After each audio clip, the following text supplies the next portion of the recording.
Hey friends, welcome to Catholic Feedback, to another incredible episode, another amazing interview. I am just over the moon at the people I get to meet. That's my favorite thing about what I get to do, is meeting these amazing people that I look up to and that I've consumed their content and all these things. And today is a real treat for me because I'm here with a man who really many of you will know. And by the end of this, you'll be glad that you know who he is. His name's Eric Sammons. He is the editor-in-chief of Crisis Magazine. He's a Catholic convert. He's a dad. Like me, he's a grandpa too. And I'm just so blessed that he has taken time to be with us here. He's written books and all this kind of stuff. And I was on his podcast, Crisis Point, a while back, and we got to talking. And I was like, Eric, you got to come out to Iowa. And I couldn't believe it. He said he would do it. So here we are in Iowa. Eric Sammons, welcome to the podcast. Welcome to my home.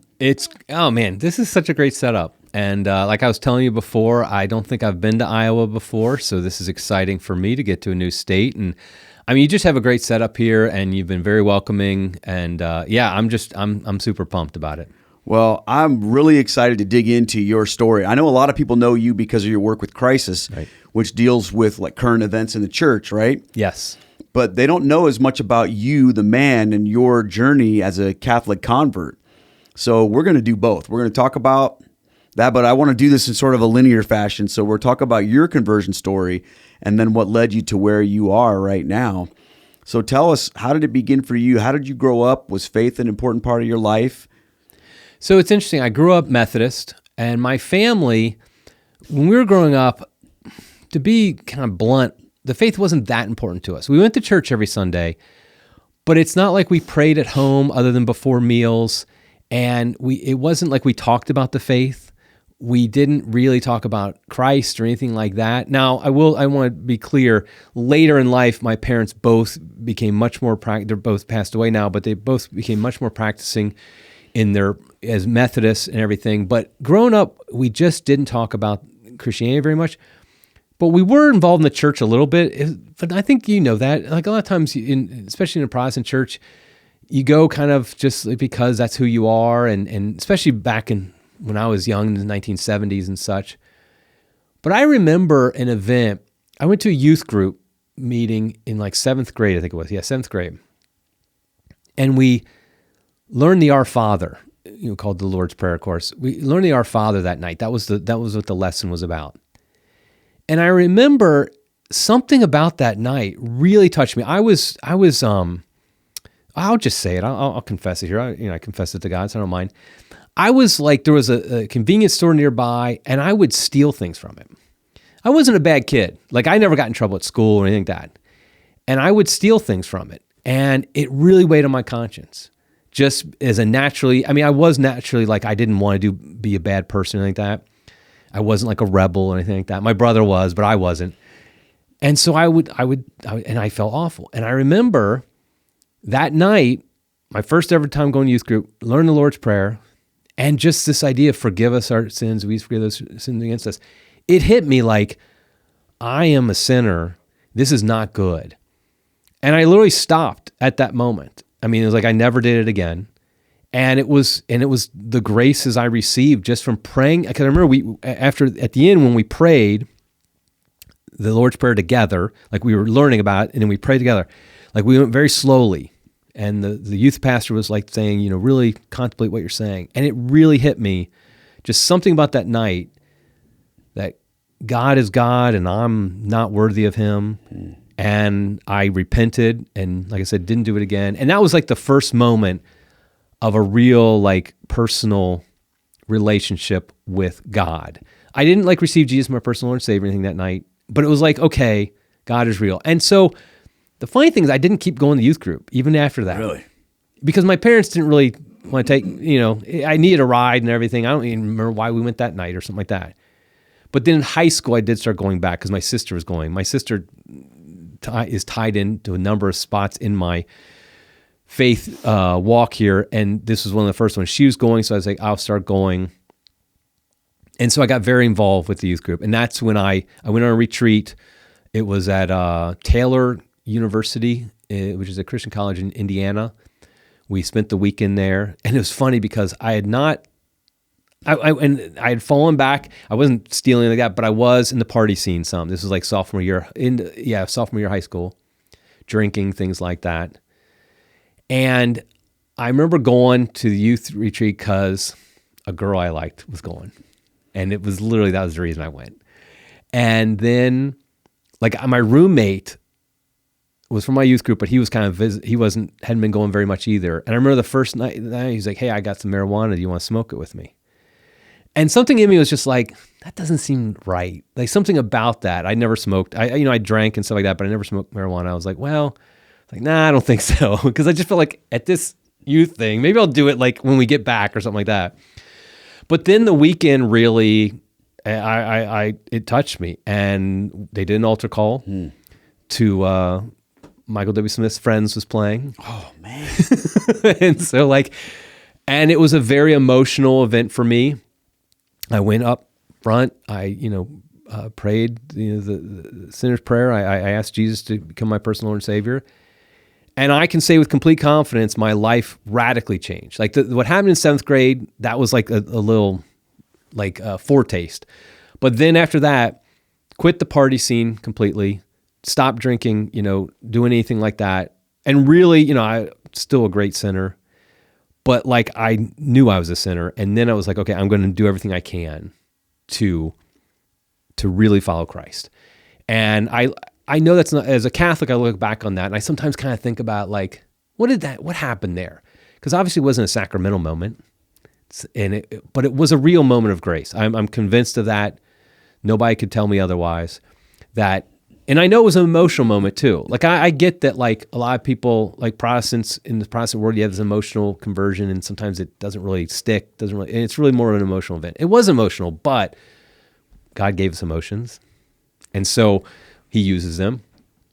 So it really changed my life radically. I did, by the way, end up start dating that girl.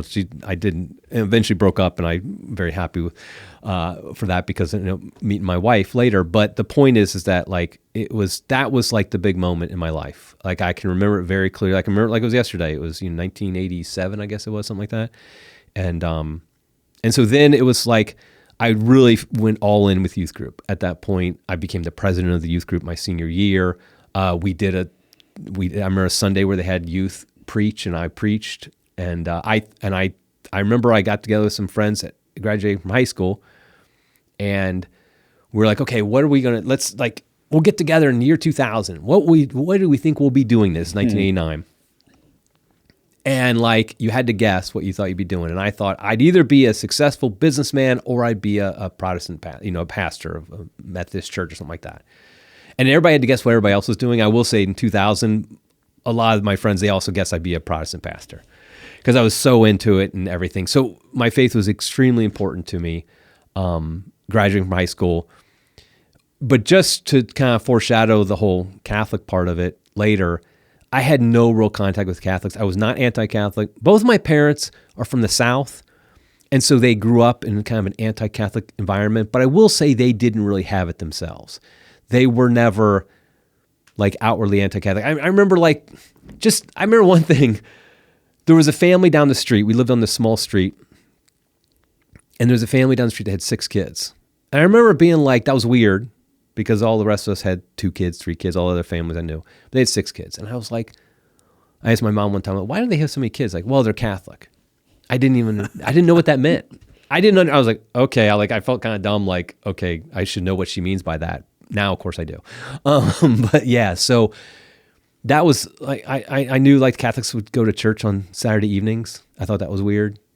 But that was about it. I really had zero knowledge of Catholicism. I just assumed it was another denomination. I had no real knowledge of church history, which is kind of ironic because I ended up just falling in love with church history and studying it for decades now. But at the time, I knew no history, knew no doctrine. And really, as a Methodist and youth group, we weren't heavy on doctrine. We weren't debating, talking about what baptism means or anything like that. It just, you had a personal relationship with Jesus. You tried to live a good life. And some people would ask, when I got to college and stuff, that's when it started kind of changing. But are you Armenian and stuff like that? The different things. I was I don't know what you're talking about. I knew no theology. I read the Bible.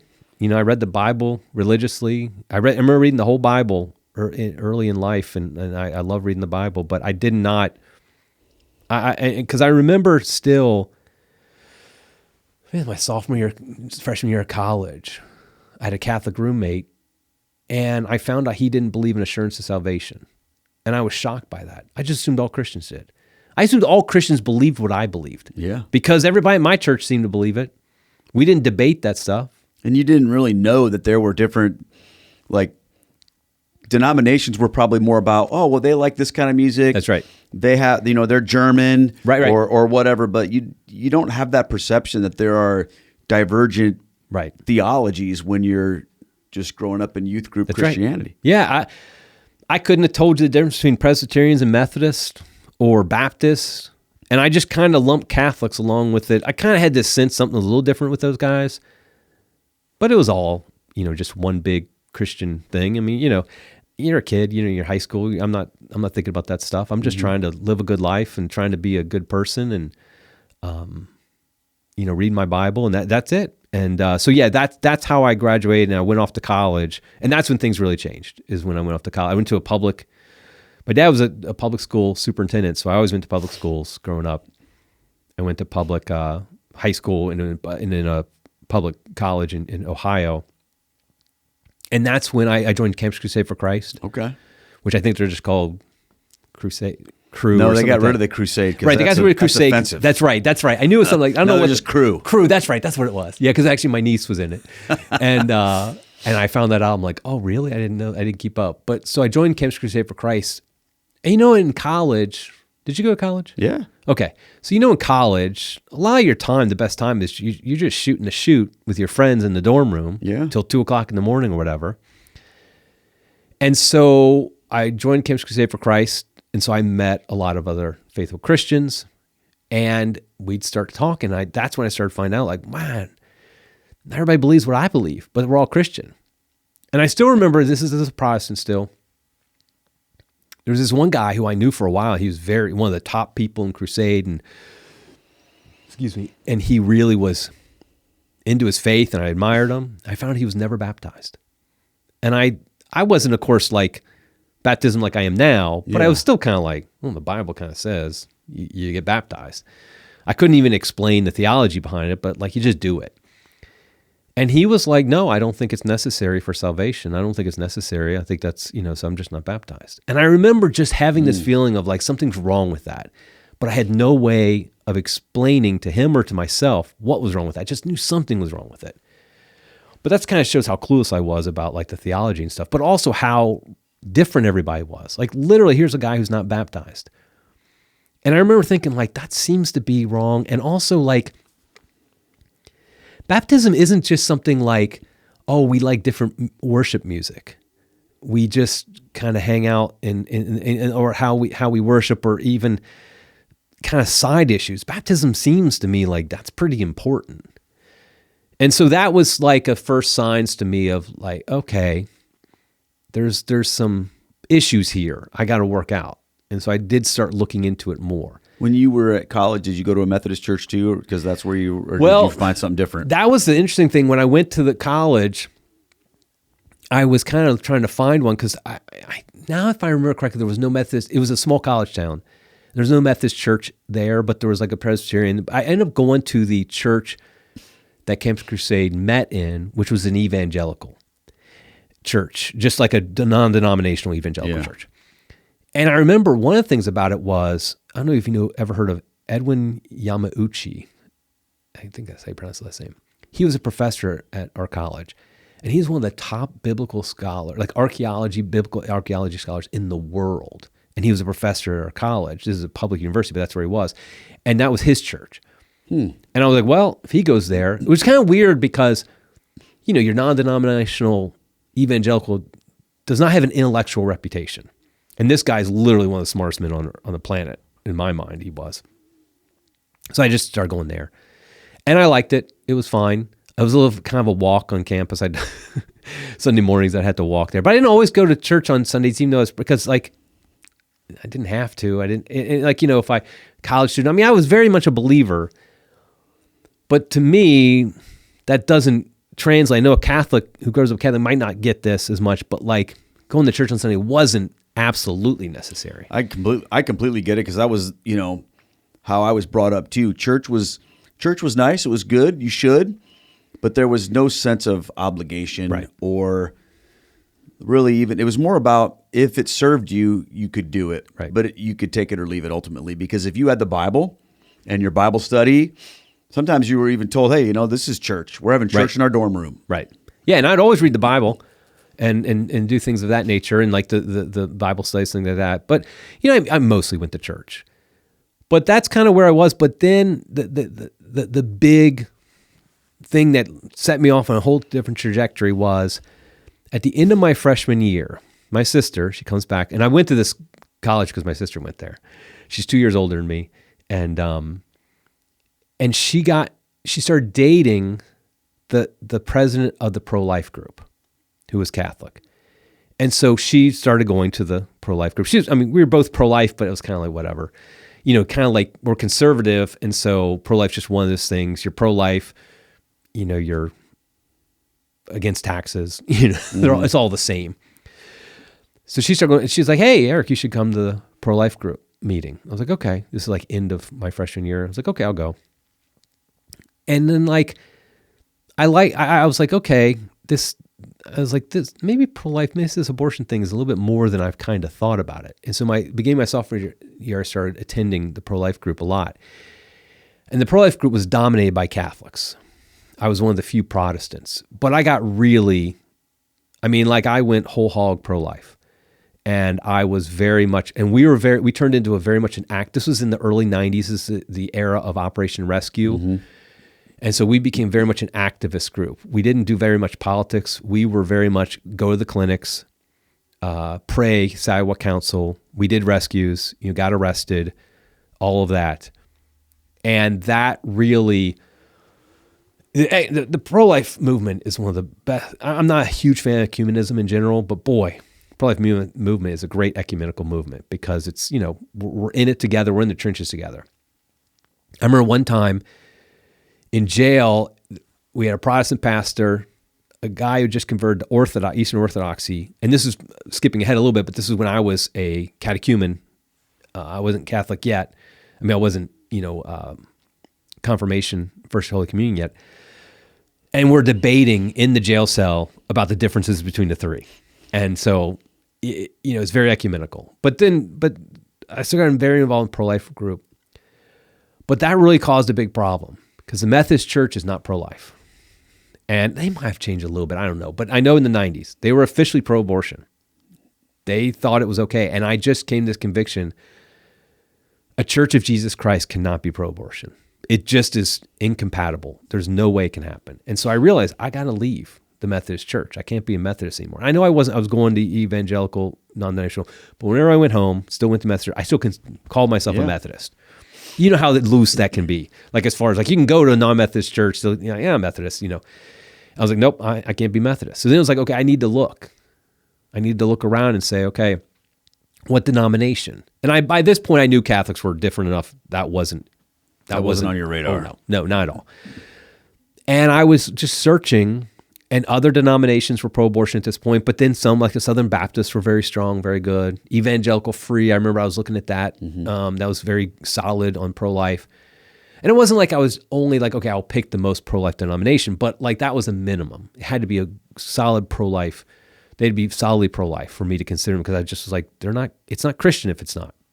And I still think that. And I remember struggling with that because I was like, what if I choose the Southern Baptist, but then they later become pro-abortion? Because the Methodists obviously were pro-life at first, then they changed. Well, it's weird, like Methodist Church, because that's where I was, right? And you could be in the Methodist Church and say, oh no, we're pro-choice, but you could also say, oh no, we're pro-life. That's right. Because the way that they word their doctrine in the Book of Discipline is so squishy. So you could say, oh yeah, we believe in life, but whether or not they live that out, and then like the United Methodist Women, right, were completely pro-choice. So there was, that's right. There would be some Methodists that might hear you say that, and they might shake their fist and say, no, we're pro-life, but the reality is they're not. And our church that I went to, I grew up in, was pro-life. Yeah. Like definitely the pastor was But pro-life. that could change at any moment. You could That's get right. appointed some wackadoo pastor. And that's exactly what I thought was that. And I just didn't want that. And I remember though, my best friend and being my roommate my last 2 years, my sophomore and junior year there, he was Catholic, hardcore Catholic, and he's going to come to this story a lot. I asked him, I said, how do you know the Catholic Church won't one day become pro-abortion? Because to me, it's like, if the Methodists can do question. it, Yeah. Southern Baptist, why can't the Catholic? And he gave me a look that I remember we were standing on a sidewalk. I remember where it was. And he gave me a look like, that is the stupidest question I've ever heard in my life. And something about that really shook me. His absolute confidence that was impossible. Wow. His absolute confidence that was impossible. There's just, in his mind, it was impossible that could happen. And so after he gave me that look, he then tried to explain that a little bit. And I just remember, like, I would love to have that confidence. I would love to have the confidence that the denomination I'm part of, I know it's not going to fall away on something as important as abortion. So that was a little seed that was planted. And so then it's just like I spent a couple years in college, very involved with pro-life, hanging out with lots of Catholics, learning about Catholicism just naturally because we're talking about it. And I will say somewhat unnaturally because my friend Nate, who was the one who said that, my roommate, he was hilarious because he was young and we were both young, of course, and full of energy. And he wanted to convert everybody he knew to Catholicism. Really? And he was like, and so we became roommates. He's dropping, it was called This Rock Magazine at the time, which is the Catholic Answers magazine. He'd leave him in, he'd have him in our dorm room. And he'd just explicitly be like, Eric, you got to become Catholic. And what year is this again? This is late 80s or this is 90s? At this 1990, 1991. So this is in the era of like, Scott Hahn's out now. Tim Staples is doing his thing. I'm glad you brought up Scott. I think it was before even Tim Staples. This is very early on. So basically, Carl Keating had just written Catholicism and Fundamentalism, which was hugely influential to me. That was the book that one of the things that probably put me over the edge. But I still remember my friend Nate and I were driving, I think to Cleveland or to Cincinnati, one or the two, because he lived in Cleveland, I lived in Cincinnati. We were driving, we spent the week, it was like during the summer, spent a weekend together or whatever, and I was driving him back. And he's like, Eric, I got this cassette tape of this Protestant pastor who became Catholic. And I remember thinking like, what? Why on earth would a Protestant pastor become Catholic? He's like, do you mind if we listen to it in the car? I'm like, sure, this will be fun for kicks and giggles. I mean, I can make fun of this guy. And of course, it was the famous Scott Hahn tape. This is literally a year or two after it was recorded. Wow. And it was like a bootleg tape, cassette tapes for the people old enough out there. And he basically bootlegged it or something. And so we listened to it. Boy, I'm friends with Dr. Hahn now. And I've told him, like, that just was like, it's just amazing what it did. Did it hit you like immediately when you were listening to it, or were you kind of like... I remember thinking, oh, crap. Really? Yeah, like, I don't like this because this is making too much sense. I don't want to become Catholic. But up to this point, you hadn't really ever thought of becoming Catholic. No, you were just sort of like... And you had your roommate, even after listening to this, I still wasn't. Yeah. In fact, I remember my sister asking me at one point, she was getting nervous. She's like... You're not going to be Catholic, right? That's exactly what she asked me. And I told her with all sincerity, and I really meant it, like, there is no chance on earth I will become Catholic. No chance on earth. And I meant it. Sure. And we'll say a month later I became Catholic. But I really meant it when I said it. I don't know if she believes me to this day, but because she's still not Catholic, hopefully one day. But I also remember like other events. Like I remember one time we were at a praying at an abortion clinic. And the pro-aborts were there in force from another local college, and they were pretty nasty.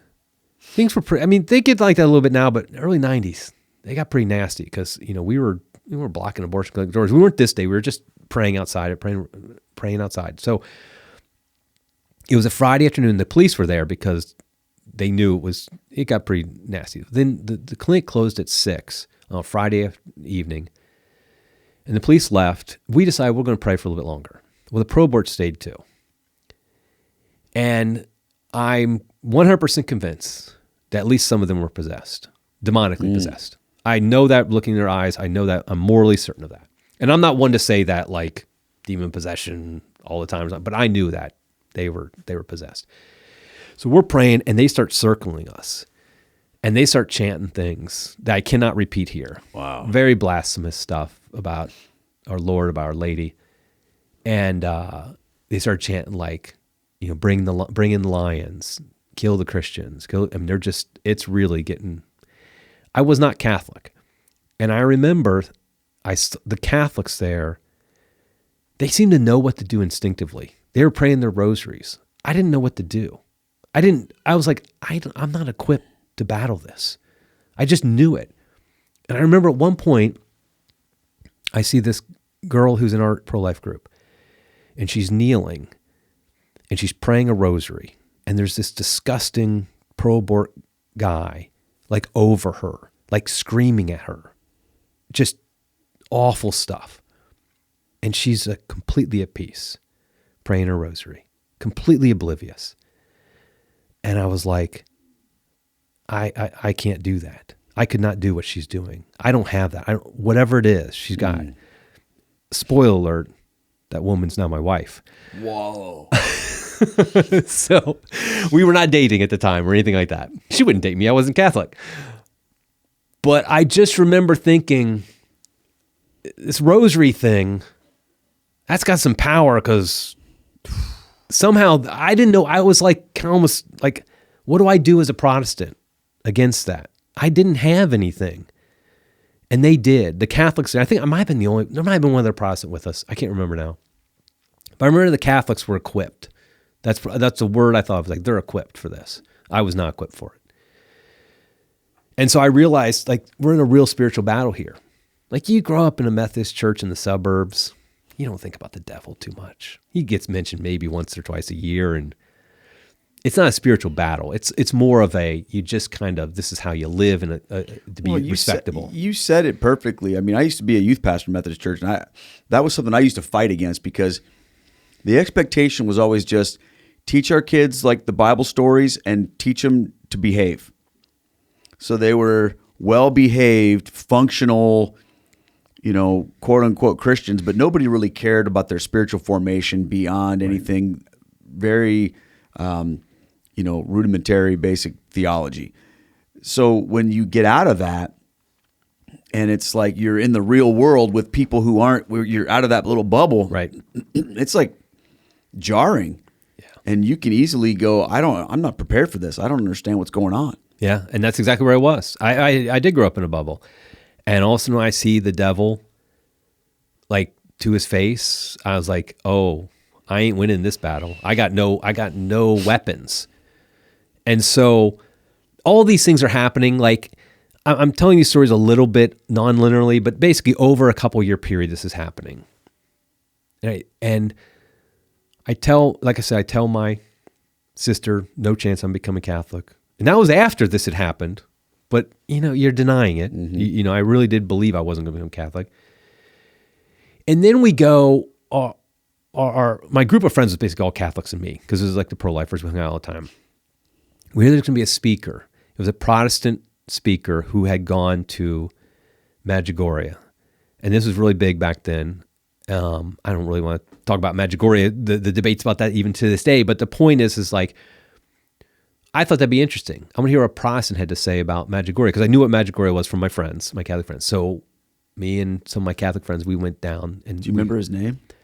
Wayne Weibel. Wayne Weibel. Okay. Yep. Wayne Weibel. I remember. Yep. I remember that guy. Yeah. So he was Protestant. Yeah, he was Lutheran, I think. Right. And so, but he became Catholic, didn't he? Well, that's the story. Is we're at this talk, and he's giving the talk, and all of a sudden he says, he pulls out a rosary, and he goes, and I become Catholic, like in the middle of his talk. And I'm like, oh crap. Wow. And literally, here's me, just leaning down, in my seat, because all my Catholic friends are sitting by me, super awkward. So we drive home. I'm driving, and we're driving home, and like we're dead silent because they all know. In fact, I forgot about this. There's one of these old Catholic ladies. Afterwards, she looks at me. She goes, "You seem like uncomfortable. Like you seem like you don't really believe." She's like, "Yeah." I said, "Well, I'm Protestant." She's like, "Oh, I'm sorry. I'll pray for you." Whoa. Like, I had a couple of those old ladies. Don't you love the old ladies? I love Catholic old ladies. They're the best. So let me ask you this, though. when you were going through all this, what was keeping you from being Catholic? Did you have doctrine? Because it doesn't sound like you had all this doctrinal formation. Right. So it wasn't like you were like, no, sola fide, or whatever. But what was it that was stopping you at that I think point a lot of it was cultural. Okay. Just the idea I'd learned that Catholics are different enough, and weird enough, that I was like, I don't really want, I knew my parents would not be happy. Like I said, they're not anti-Catholic, but they grew up in the South. I Yeah. mean, they're not exactly, wouldn't be doing somersaults if I became Catholic. And so it was just one of those things where it's like, I'm Protestant. That's who I am. That's my identity. And so, and I over those couple years, with my roommate, I would pick up the This Rock magazine and I'd read things. Like I remember one time I read a letter to the editor where they asked like something about like the Eucharistic host. And it was about like whether or not we should bow to or like genuflect, kneel to or something like that. And I was thinking, oh, I'm sure the answer is going to be no. It's just I was like, they're going to say, well, no, don't treat it like it's actually God.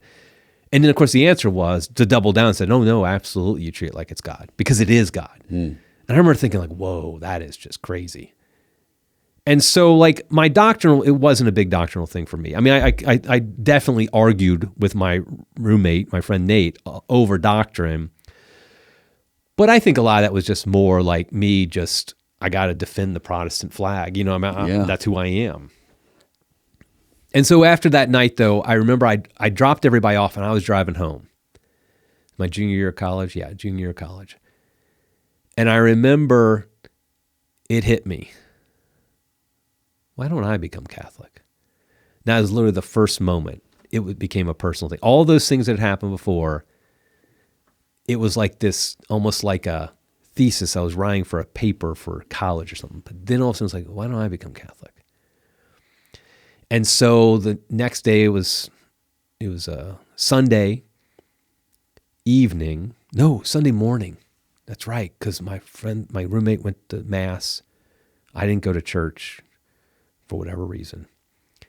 And my roommate, he kept this huge pile of those cheap plastic rosaries with pamphlets how to pray them on his desk.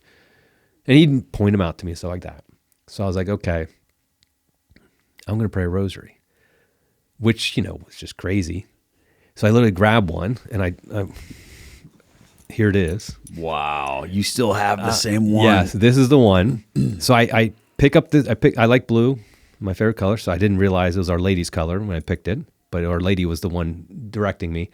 So I pick up this rosary and I pick up the little how to pray it. I kneel at my bed and I just read through it because I don't know the Hail Mary. I don't know how to do it. I'm just reading through how to do it and I'm praying it.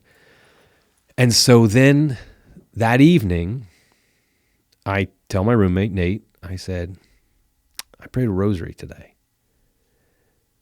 And it was hilarious because this is the guy who's been trying to make me Catholic for 3 years. He goes, dude, you shouldn't have done that. I was like, what? What do you mean? I thought you'd be like, I thought he'd be like doing jumping jacks and getting all excited. Like, you shouldn't have done that. I said, what do you mean? Why not? He goes, you don't know what you got yourself into. And he was serious. I mean, and I was like, whoa. I'm like, he's like, he's like, I hope you know what you're doing because this is going to change your life. I was like, okay. I said, well, here's what I'm going to do. I'm going to pray a rosary once a day for 7 days. And at the end of the 7 days, I'll kind of decide, this whole Catholic thing. So Sunday night I prayed.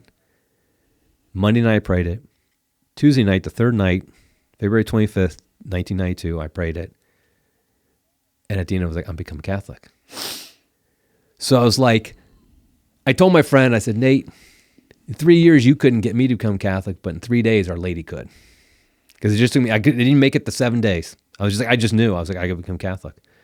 And so, and that's when I became Catholic was, this rosary here. They ask you, if your house was on fire, what would you save? Like, I know exactly what I go for. I grab this. Obviously, non-human things. I grab my kids, but like if there's one position, yeah, right. Well, most of them. But no, I was like, if there's one possession you grab, like this one. And what's this thing worth? This is like, for anybody else, this is what, 5 cents, 10 cents, something like that. But for me, there's nothing more important.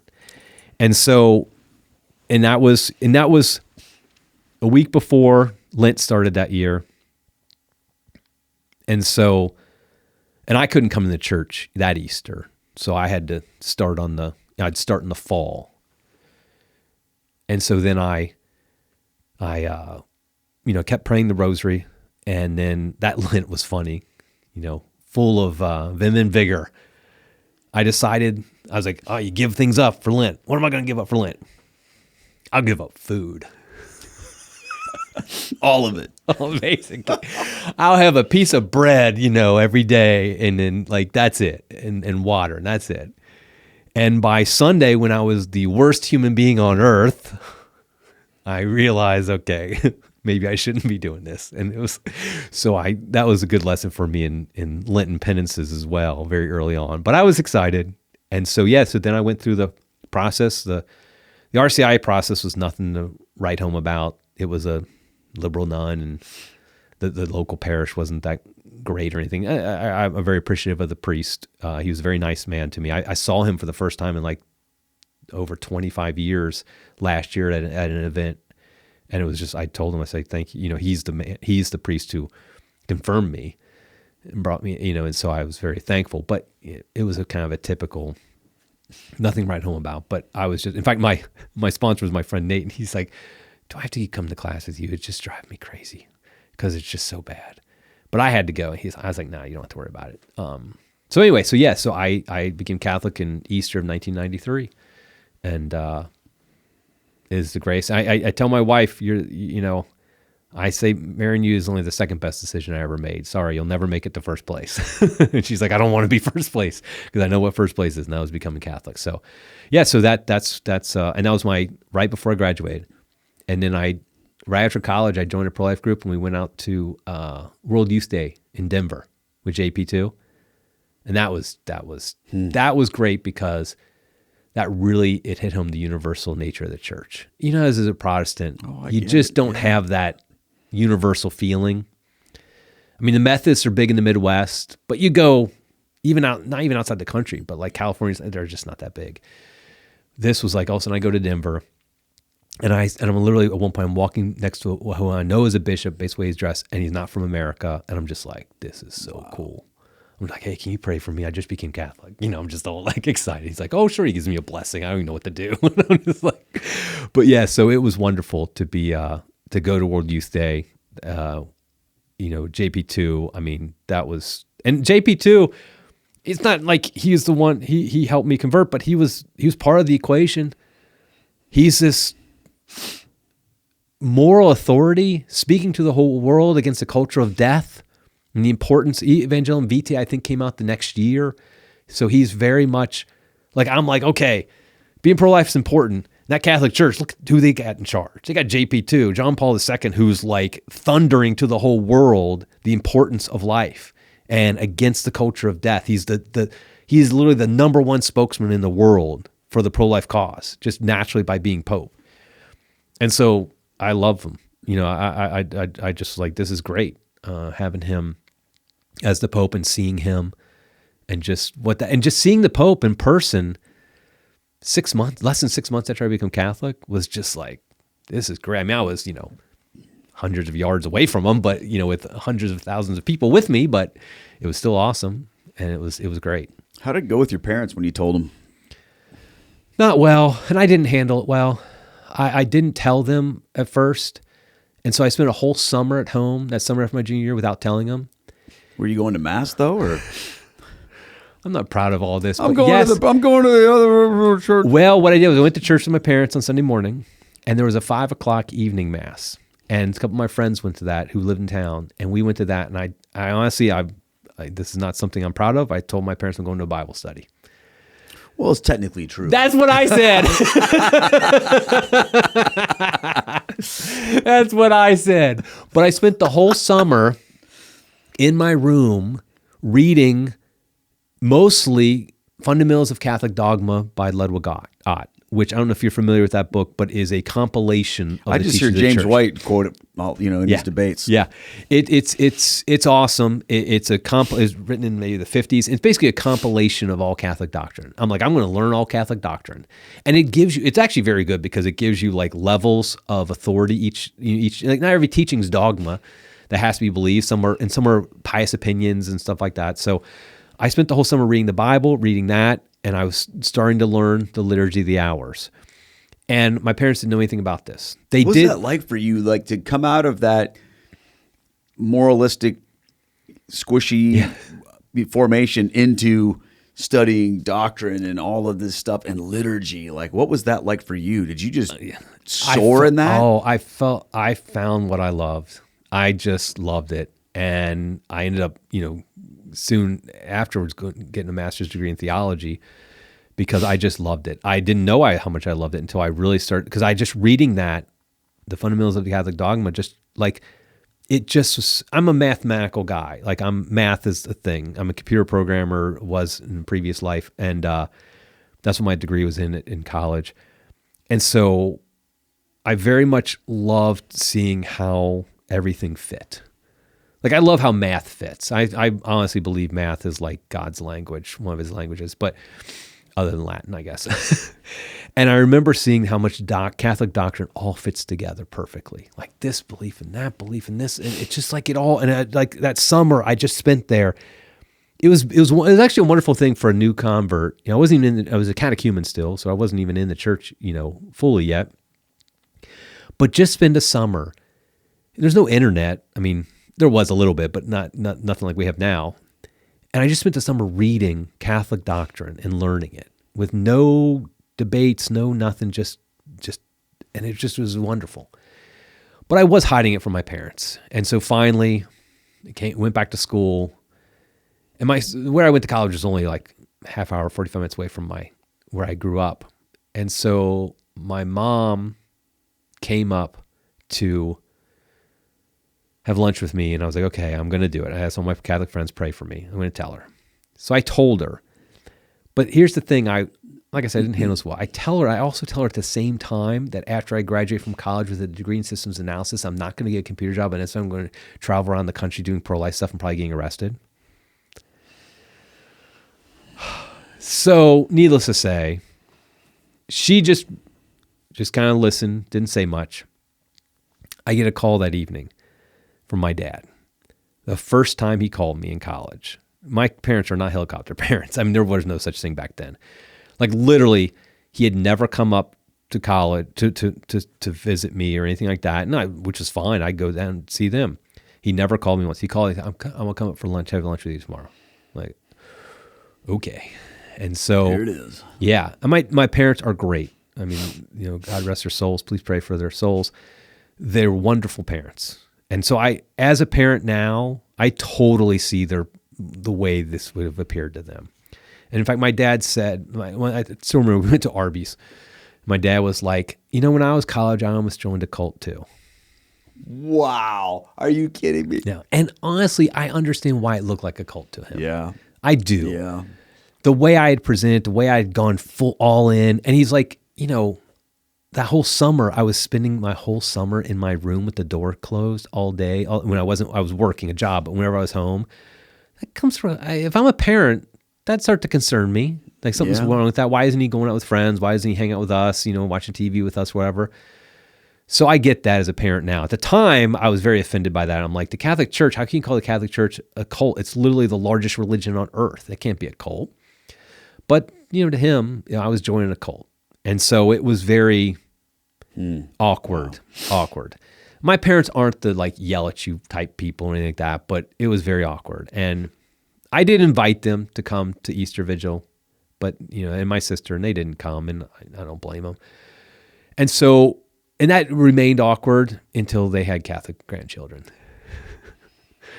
It gets a lot more comfortable when your grandkid is Catholic and you're like, okay, I guess. And honestly, my mom said to me at one point, it's when she realized I still love Jesus, that Jesus is the most important thing to me, that she was like, okay, this isn't so bad. Like, I think she was very concerned that this would pull me away from our Lord. Her knowledge of Catholicism was very limited, and it was all from the South. So a lot of stereotypes, a lot of misinformation, as they'd say now.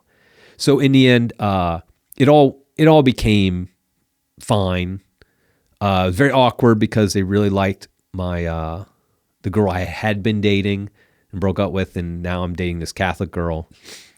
And so it's very, my wife, she's a saint. She handled it greatly, but I know it was very difficult for her because my parents, they didn't really like her just because she was Catholic. It's not like they didn't like her as a person, but they were just like, this is one of the people who's taken our son away from us, because she was in the pro-life group, like I said. So she was in the cult. And so, yeah, but over time, that all became a great relationship and everything. But yeah, so it was not, my sister wasn't very happy with me because, I just told her I'm not becoming Catholic, and then she finds out I'm becoming Catholic. That's I love my sister, and we have a great relationship now. So that all works out now. But at the time, it was definitely awkward. It was probably the best word I could put for it. So you come in at the Easter Vigil. What was that like? How did it feel for you after all of that to finally be Catholic? It was wonderful. I remember we had a party afterwards, and we stayed up super late. I'm not a guy who actually stays up late usually, but I was staying up super late then, and it just was like I was on cloud nine. It was like, I remember anytime I smell chrism to this day, it just brings me back to that night, because I could smell it all night, because they put it on your forehead, and I'm smelling it all night, and people would come up to me and they want to smell it, all my Catholic friends, and everybody's super excited, and it was great. I mean, honestly, I was on cloud nine. I was like, I can take over the world. I was just about to graduate. A month later, I was going to join a pro-life group and tour the country, fighting against abortion as a Catholic. I was going to World Youth Day, it was great. I really, I can still remember it. I still remember us hanging out afterwards. And the Easter Vigil itself, this is kind of funny. My wife probably won't tell this part, but I will. She was actually the Eucharistic minister of the chalice for me on my first communion. Wow. Which now people who know me know I attend a traditional Latin Mass. Yeah, I'm very, very traditional in my liturgical preferences, we'll just say. It's a joke now between us, because she would, she also is traditional in so many ways. So we didn't know anything about TLM or anything like that back then. But yeah, so that was kind of funny. But yeah, it was wonderful, and I just really, it was a high. It was a spiritual high for me, and yeah. So you graduate, and then you go into this pro-life work. You're Catholic. What did you do next in your life? Well, the pro-life group fell apart. Okay. Before I was even done with a year. Oh, really? And So what did that do to you then? Yeah, it was like, what do I do? I mean, we literally were going to spend the year traveling and getting arrested. And we did start the year doing that. But then it just, personalities. And I always think it's funny when they accuse pro-lifers of conspiracy, these they were literally at that point, they were starting to challenge us with like RICO suits, and stuff. I was like, you get 10 pro-lifers together, you got 10 different opinionated people telling you 10 different things of how abortion needs to be ended. I love, pro-life movement's great in a lot of ways, but like all pro-lifers know this. So yeah, it fell apart. And so that's when I decided to go to Franciscan University Steubenville to get a master's in theology. And I wanted to be a college professor in theology. And so I started going there, but then I ran out of money. And so I fell back on my systems analysis degree and became a computer programmer for the next 15 years. And that's what I did. Cause I was getting married, and I got engaged while I was still in school, and the debt was starting, the student debt was piling up. And I was just like, I don't want to get married with this humongous debt that I would need to have to finish my degree. Because I knew I did get my master's, then I had to get my doctorate in order to be a professor. I was like, I just don't want to do that. And so I just decided to become a computer programmer. And I mean, that's what my degree was in. So my undergrad degree was in. So I just decided to do that and that's what I did. And I ended up joining a internet startup in 1997. And I was the first employee hired to work in a dude's basement. We had 300 employees a year or two later. And, we were extremely successful. And it was a web hosting company, one of the first ones in the world. Oh, wow. And we were the first one. Actually, we were the company that was the first one that offered a interface that you could manage your website with. When you log into your website, you have this nice interface with the icons of your email and stuff. We were the first ones to do that. And so that was exciting, very busy. It wasn't a great time for my faith, though. I just, first, newly married, newly kids, working crazy hours. I mean, I was working, I get up in the morning and I would work until I was working from home. I worked till I went to bed at night with just breaks for meals. That's not really healthy. No. I had a beeper. That's how old I am. Because if a server went down, I had to get it back up. And so I get beeped whenever it went down. I'm going to say a few things that are going to get my wife upset probably on this, and this is going to be another one, is that she called it our little black contraceptive. Because it just, it went off 24/7. And so, but yeah, it was just, and so it wasn't, my spiritual life actually started to falter. And I was living in Steubenville, Ohio too at this point. And it was starting to falter.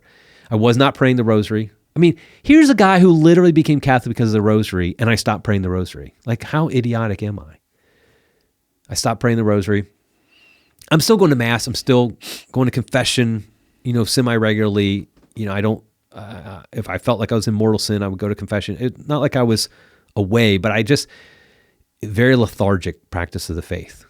And I remember then we had moved to Maryland, and I went to confession. This is early 2000s. And God, the Holy Spirit, just touched me. And all of a sudden, during the confession, I break down crying. And I'm not a crying man. I mean, I cry some. I cried when I found out my wife was pregnant with her first child. I'm not like a robot, but I'm just not. And like the priest, I think I freaked him out. And I was freaking out. It just something in that confession, just my sinfulness, my inability to take seriously all the gifts. I mean, what has God done for me? My Lord, he brought me into the Catholic Church. He gave me this wonderful wife, kids, all this stuff. And I'm just acting like whatever. I'm just and he just smacked me upside the head. And that, like, I look at that as another moment, kind of like that moment with Michael W. Smith and friends in high school, as another moment. And the priest was great. He's actually a bishop now. The priest was great. I think he was a little bit shocked. It was actually a face-to-face confession. I remember that too. And he knew me. And so like, it was just, and I don't even think the sins I was confessing were anything like, I think that's why it was kind of like so wild, but it was just this sense at that moment, like I am squandering the gifts God has given me. I mean, he's been so generous to me, so merciful to me. And here I am treating it like whatever. I got more important things to do. And so that was another moment. I see that moment as, that's when I really started. I've been praying the rosary every day for about over 20 years. And that's when I really committed to it. I faltered sometimes. I'm not saying, I've never missed a day or even a week at times, but like, that's when I was like, okay, I got to do the rosary. I'm so stupid too, because in those almost 10 years between when I came to the church and this moment, when I would pray the rosary every day, I noticed everything was better in life. Not that things were going well, but just like I could handle everything better. And then I would stop praying and things would go worse. And I'd do it again. I'd like, how many times? I mean, that's God though. He's like hitting my head. Like, I know you're dense. Mm-hmm. I know you're slow.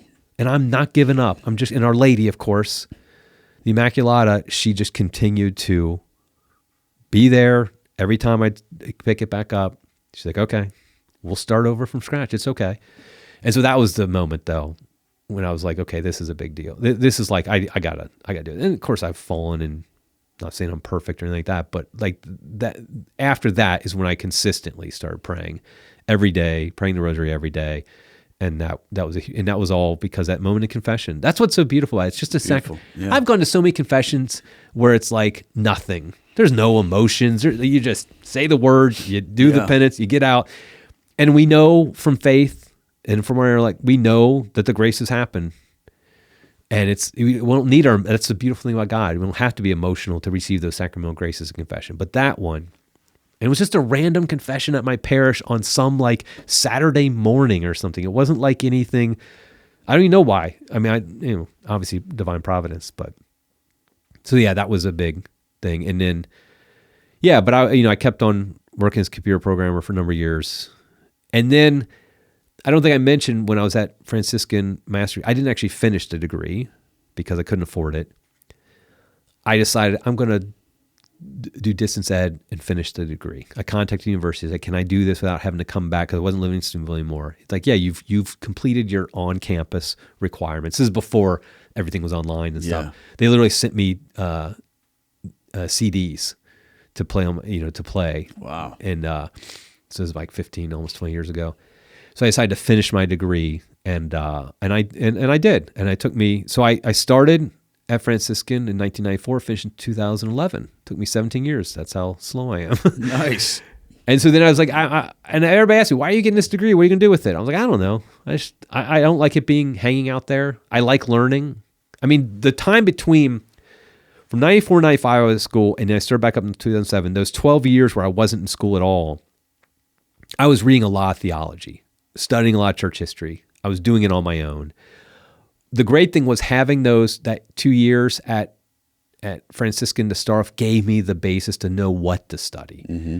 Like that really helped me a lot because it let me know who are the players, who you look, and I devoured Ratzinger, just loved. I read so much Ratzinger, loved him, and so I really kind of knew what to study. So I'd studied for a long time. So it was 17 years of study in a lot of ways. But then, as I started getting near actually completing my degree, I was like, well, what am I going to, should I do something with this? And I said, maybe I should work for the church. I've been successful in my software. I had my own software development company at this point. I was like, yeah, maybe I'll do it. So I decided to apply just to see what, went to CatholicJobs.com. It existed then. I saw a director of evangelization for a diocese in Florida I'd never heard of. And I thought, just apply. At least I'll get some practice interviewing for a job like this. So I do an online interview, and then they call me, hey, we want you to come down. I was like, well, I get a free trip to Florida. So I brought my daughter with me. I was like, get a free trip to Florida. I'll do that. Came down for the interview. But at this point, I still was like, I don't really think I'm going to do this. And then, though, they offered me the job. Literally the month I graduated from my master's degree, they offered me the job. I talked to my wife, and we took it. Wow. So I became the director of evangelization for the Diocese of Venice in Florida. And it was very exciting. It was crazy because I had 5 kids. My wife was pregnant at the time. We're living in Maryland, had been living there for 10 years. My kids are very much, in the homeschool community there. Everything's great. And I up and say, okay, we're going down to Florida. And with my wife, we talked about it, and she was along for the ride. And so it was difficult.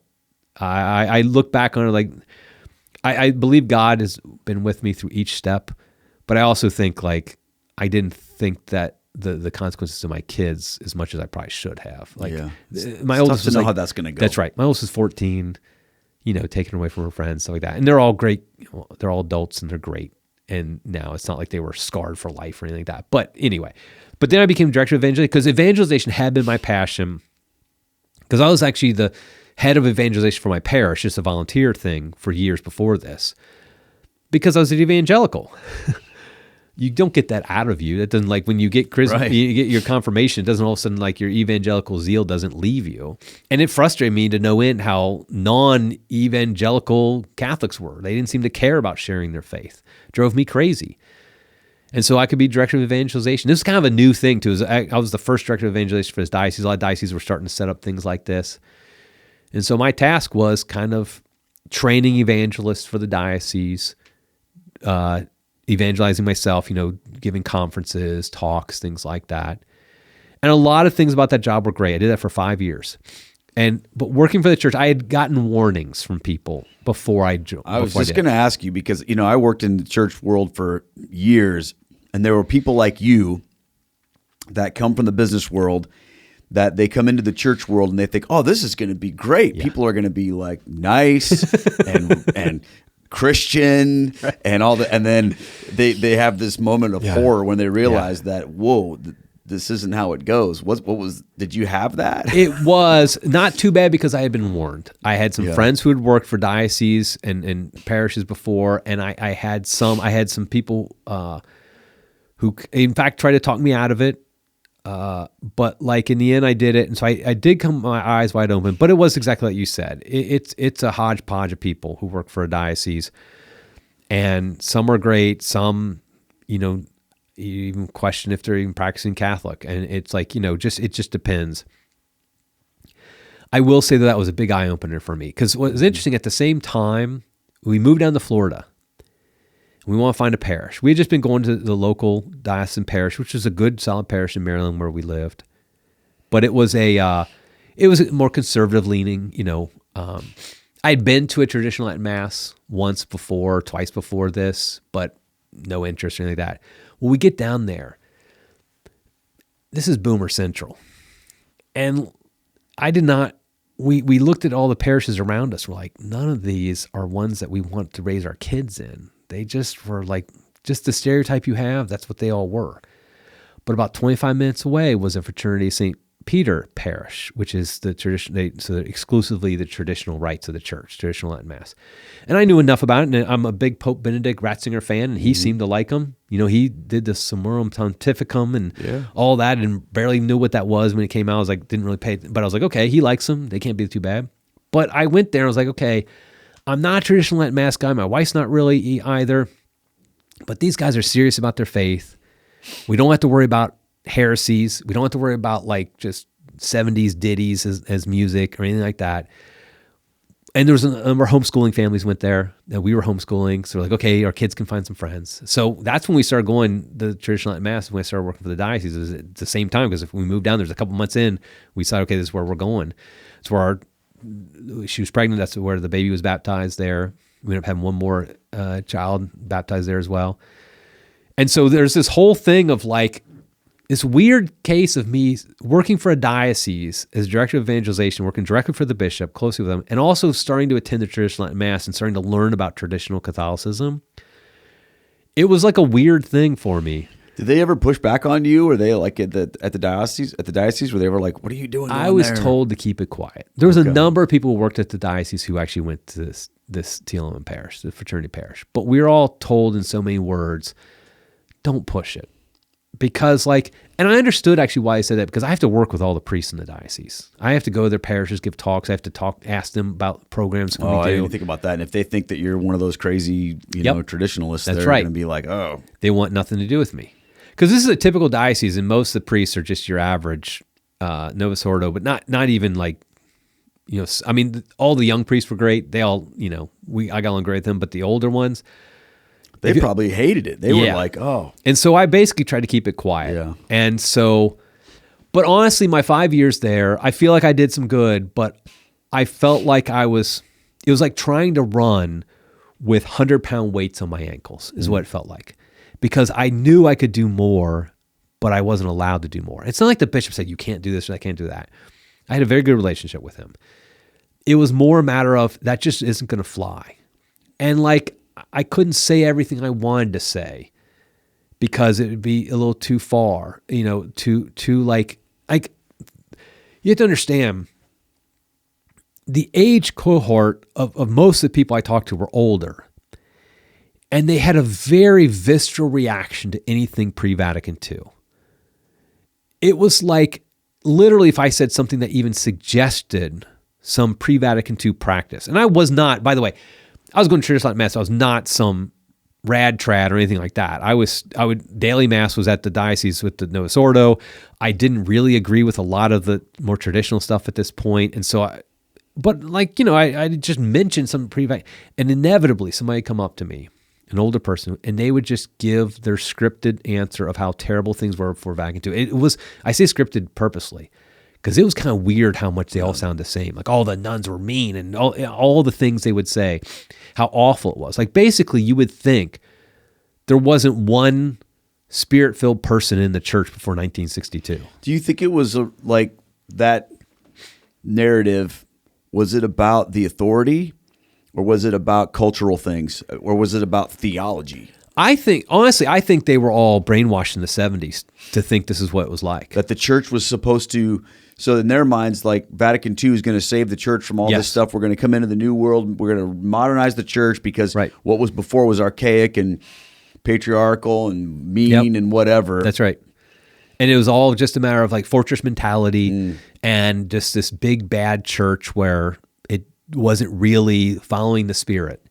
I'm not sure what spirit they were talking about, but following the Spirit. And so And so there was a lot of resistance. And I felt like, and I remember at this time, I'm much more traditional now than I was then. This is 10 years ago, more than 10 years ago now. And I was just trying to say, my thought was just this. As director of evangelization, I looked at the numbers a lot, and I saw tons of people are leaving the church. Like, just crazy numbers are leaving the church. Everything is not good when it comes to this. I mean, the numbers of people entering the church were going down from the heyday in the 90s when I came in. We'd have 180,000 people a year in the Catholic Church in America coming to the Catholic Church. Now, unfortunately, a lot of them ended up leaving later, but it was down to like maybe the 30s and 40, 50,000 like that. But like, I just saw the numbers and I was like, okay, there's all this talk about the new evangelization. You know, I'm director of evangelization. I'm all into it. I'm like, to me, it was just a simple matter of it doesn't seem to be working, whatever we're doing. So what I said to myself was, let me look at the history. What has worked? When are eras of the church when people were going to Mass, going to confession, coming to church? I mean, going all the way back to St. Paul, St. Francis Xavier. You look at the era after post Council of Trent, which is supposed to be this awful era. You have tons of people coming to the church, tons of missionaries, Isaac Jogues. You know, I would just look at, okay, how are things in the early 20th century in America? You have churches full. I'm not saying it's perfect. I'm not saying it's ideal.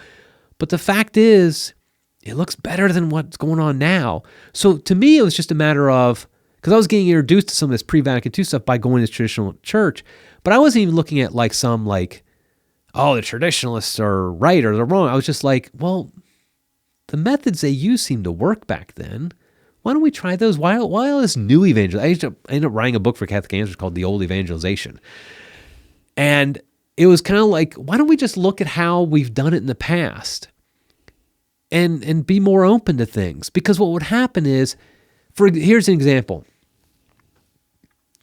Any talk of outside the church there's no salvation was anathema. You couldn't say that because people would get Catholics would get their hackles raised because they'd be like, oh, that's not ecumenical. That's not being proper attitude towards our separated brothers and sisters. And it's not nice to the Muslims and Jews. And so I'm just like, but the Catholic Church has always taught that. I know that's dogma outside the church and the salvation. Why don't we ever talk about that anymore? And don't you think that might affect our missionary work? And like I started to question, I wrote a high school textbook on ecumenism. I literally call it Ecumenism and Interreligious Dialogue. It was published by a Catholic school for high school students. It was a textbook. I wrote it during this time, actually. And I was very involved in ecumenical stuff, but I really started to see, is this really working how we're doing it? Not even ecumenism on like a theoretical level, whether or not we should do it. It's more like on a practical level, I'm not seeing the fruits. And so then it just like I started to question a lot about how we do things. And a lot of it was, why do we have this knee-jerk reaction against everything from before Vatican II? Like it's got to be bad. Like we can't do it like that. We have a new status quo. We have our traditions of men, that this is how you evangelize. But yet it's not working. It ain't working. It's not working. And so why do we keep doing that? So it's almost like it was very practical to me. I'm director of evangelization, and I'm very much like a mathematical kind of guy. I'm looking at numbers. If I don't see people coming to church, then I'm like, well, let's try something else then. And not only let's try something else, but let's try something that we know has worked in the past. Maybe it won't work. Maybe if we do things like they did in the 1920s, maybe it doesn't work in the 21st century. But how do you know if you're not trying it?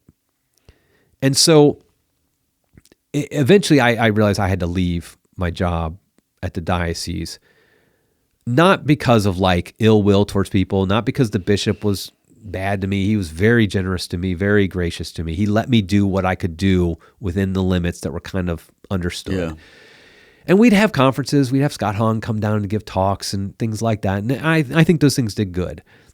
But ultimately, it was those 100-pound weights on my legs trying to run with them. I felt like I was operating at like 30% capacity. I just thought, this isn't really. And we were thinking about, we wanted to move out of the area as well. It wasn't really working out that great living in Florida. And our parents were getting in their declining years. And we thought, and they both lived in the Cincinnati area where I'm from. We wanted to move back there potentially. So all that came together, and we ended up leaving the job and then moving back home to be. And it was actually that, just want to say, that was a real blessing.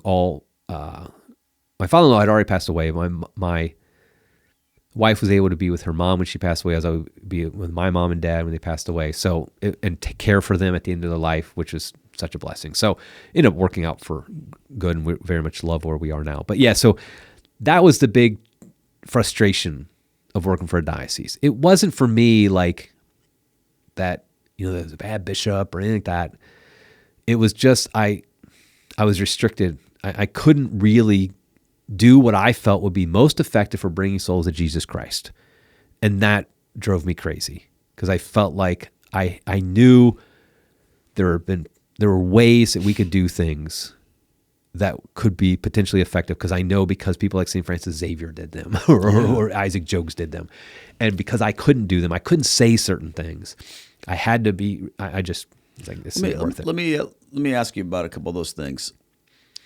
Do you think that the things that you could have done that would have worked only would have worked in the Latin Mass context? No. Okay, because I want to make sure people have that clarity, that you're not saying that the only way to do evangelism is through the Latin Mass, and that Nova Soto parishes have no hope of all. But what is interesting to me is, I think if that parish that you went to wasn't, 70sville with, and I can just picture it in my mind, you probably never would have even, like, if it was, I don't know, I hate to use the word done well, but we know what we're talking about. Right. You probably never would have felt the need to go, hey, I don't want to raise my kids here in this. Which is interesting, because I think that sometimes the heart behind that desire to innovate is this belief that we have to make our faith more palatable to the world. Right. And that if we do that, all of a sudden now the world's going to show up in droves, because, hey, we're singing "Shine, Jesus, Shine" instead of, some, ancient hymn written by Thomas Aquinas or something like that. And the reality is, the people out in the world don't care about that. They're not waiting. They're not sitting at the door going, man, when's the Catholic Church going to start doing our music? They just don't care. Keith, you hit it on the head there, because that is what I really recognized, is that evangelization, first of all, there's not a script for it. There's not a one-size-fits-all. My college roommate broke every single rule that we're told about proper evangelization, and I thank God for it, because he brought me into the Catholic Church. He was obnoxious to me. He would argue with me. He'd tell me I got to become Catholic, that there's, you have to be Catholic to follow Jesus properly. All the things you're told these days as Catholics, you're not supposed to say those things. They're offensive. They offended me, all right. I remember one time we got in a shouting match at each other in our dorm room, just screaming at each other about Catholic Protestant stuff, because I was so mad at him because how obnoxious he was. And I told him, I said, never, ever, ever talk to me about this stuff again. I'm done with this. And it was a month later, I converted, and he told me, he's like, that day is when I really started praying for you. I stopped trying to, but the point is that what I realized from that is, just like every person's different, how we evangelize is going to be different person to person. And all those rules we're told that we have to be, like you said, we have to make sure we're relatable to them and things like that. Throw them all out the window. There are no specific rules. I think what we do is we look at things that have worked, and we look at how, when the gospel is preached, the gospel of Jesus Christ is preached, and we're bold and unapologetic about it, not jerks about it, but bold and unapologetic about it, the Holy Spirit works and people do convert. And all the rules we've put into place, the way, and when I say rules, it's not like these are written down. It's just more like it's just understood. You don't say things that are things. taboo when you're The things are taboo. Things I wasn't allowed to say when I was director of evangelization. And so I just really, I have a real, you can tell I'm strongly opinionated about this, but like to me, it's not connected in my head to the TLM, Traditional Latin Mass. I understand people might hear me, they might think it's all, and to be very clear, I'm the world's biggest proponent of TLM. I honestly believe the church will be better off if one day the whole Roman Rite is the TLM again. I that's my personal opinion, which take that for what it's worth, which isn't much probably, but the point is I do believe that. That being said though, when we're talking about evangelization, bringing people to Christ, bringing people into the Catholic Church, I do think that the TLM is a wonderful tool, not that it's meant to be, it's not, its purpose is to glorify God, but it ends up bringing people to Christ in many ways. But I'm talking more about how we talk about our faith and how we talk about Catholicism, how we're unapologetic about it, how we're not ecumenical about it. My roommate was the least ecumenical person on earth with me. He didn't respect Methodism. He didn't respect, these heretical beliefs I had. And he told me that. Well, he wasn't ecumenical, but he was your friend. That's the key. And that's the key right there. I think that this whole evangelization thing is jacked up because we think that evangelization happens because we somehow sort of like entrance people with, we're just like you. Right. But the reality is all we have to do is just be boldly, unapologetically Catholic. And that in and of itself will convert people. It's almost like we don't trust the Holy Spirit enough. That's right. By just doing the things that the church has done. We have to sort of go, well, that doesn't work. But it does. Right. And my point was this. Your friend, he might not have been ecumenical from the standpoint of saying, well, your faith is just as good as mine. Thank God for that. Right. Because the reality is, if we in our attempt to relate to everybody sort of wipe the slate clean and say, well, one's as good as another, I can't tell you, then we run the risk of taking away the reason why they should become Catholic. Right. I have a lot of conversations with people who are thinking about becoming Catholic, and sometimes the thing that they'll say that will stop the conversation, it's interesting, you talked about outside the church there's no salvation, is they'll say to me things like, well, wait, are you trying to tell me that I'm not going to be saved if I'm not a Catholic? And I'll usually respond by saying, look, that's not for me to decide. I don't get to say whether you're saved or not. So, okay, so you're saying that I could be saved if I'm not a Catholic. And I'll say, that's up to God. Well, and they'll just kind of go, well, then if I'm saved, who cares? Right. And there's a whole other world of difference between, that particular statement, which of course as Catholics, we have like you talked about the whole assurance of salvation. Right. I would say to that person, hey, I may not be saved and I'm Catholic. Right. Depending on whether I'm in a state of grace or not. Right. So it's not just, and it's funny, we're always accused of being the one that checked the box. Right. You're just a bunch of box checkers and works based. I'm like, hey, you're the one that said because you prayed a prayer and you did that work when you were 8 at church camp, now you're saved, So my point in all that is to say this. Your roommate wasn't ecumenical in the strict sense, but he was so more evangelical. Right. Because he cared enough to have those debates with you, but he also stayed in relationship with you. Yeah, he never said, well, I can't be your friend anymore, Eric, because you're not a Catholic. Right. That's the key is we were best friends. And I talk about these fights we have, we're having them as best friends. Yeah. Best friends can fight and we can argue, but I knew he had my back no matter what. And I had his back no matter what. And that's the key is he loved me too much to just let me stay in error. Now, we're 21, 20-year-old, whatever kids. We're not graceful about it. We're blunt with each other. We're saying things, that maybe we shouldn't have said, but it works because that's who we were. He's not going to, if he went up to some stranger who went to some maybe 50-year-old at the time and started doing this, he barely knew, that's not going to work. That's the whole point is. It did work with me. It needed somebody to pound me over the head with it for it to work with me because I'm too dumb to get it otherwise.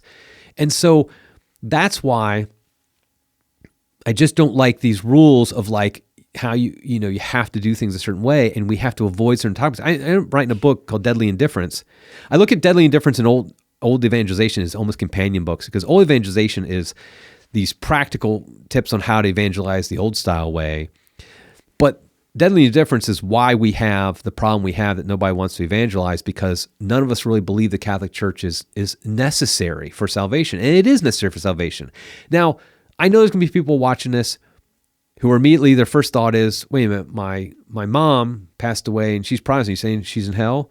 My mom and dad passed away. They were Protestant when they passed away. I can ask that question to myself. But I go in detail in the book about, like, there is nuances to it. My point is not the doctrinal teaching. Because, as far back as Thomas Aquinas and Pope Pius IX in the 19th century, they talk about invincible ignorance and things like that. I'm not like, all that stuff is true. My point is more practical. Are we leading with, you're fine if you're Protestant? Boom. Or are we leading with, it doesn't really matter, you need to be Catholic? Yeah. That's what I'm saying. If we want to have a theological debate at some point about what outside the church there is no salvation means and the nuances to it, there are nuances. I'm not denying that. But why is that like how we lead our evangelization efforts, that you're basically fine as a Protestant? No, you're not fine as a Protestant. I'll just say it, because you need to become Catholic, because Jesus Christ wants you to become Catholic.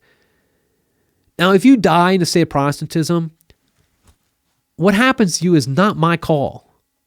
I'd want everybody to be saved, to be honest. I want them all to be in heaven.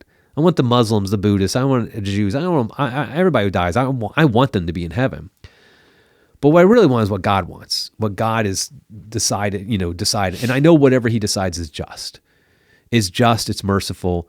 And so I would say the same thing you say, which is I would hope for their salvation. I pray for my parents every single day for the repose of their souls. I'm not like, well, they died Protestant, I guess I'm not going to pray for them now. No, I pray for them every single day for the repose of their soul, because I have a hope that God in his mercy will, lead them to his heavenly home.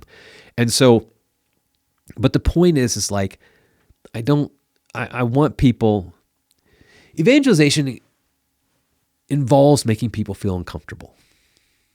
I'm not very good at that a lot of times, but that's what you need sometimes, because if you're not uncomfortable, why would you change? Why would you change your religion of all things, which for many people is the most important thing in their life? For everybody, it really is. They just don't know it. So why would you change if you're comfortable?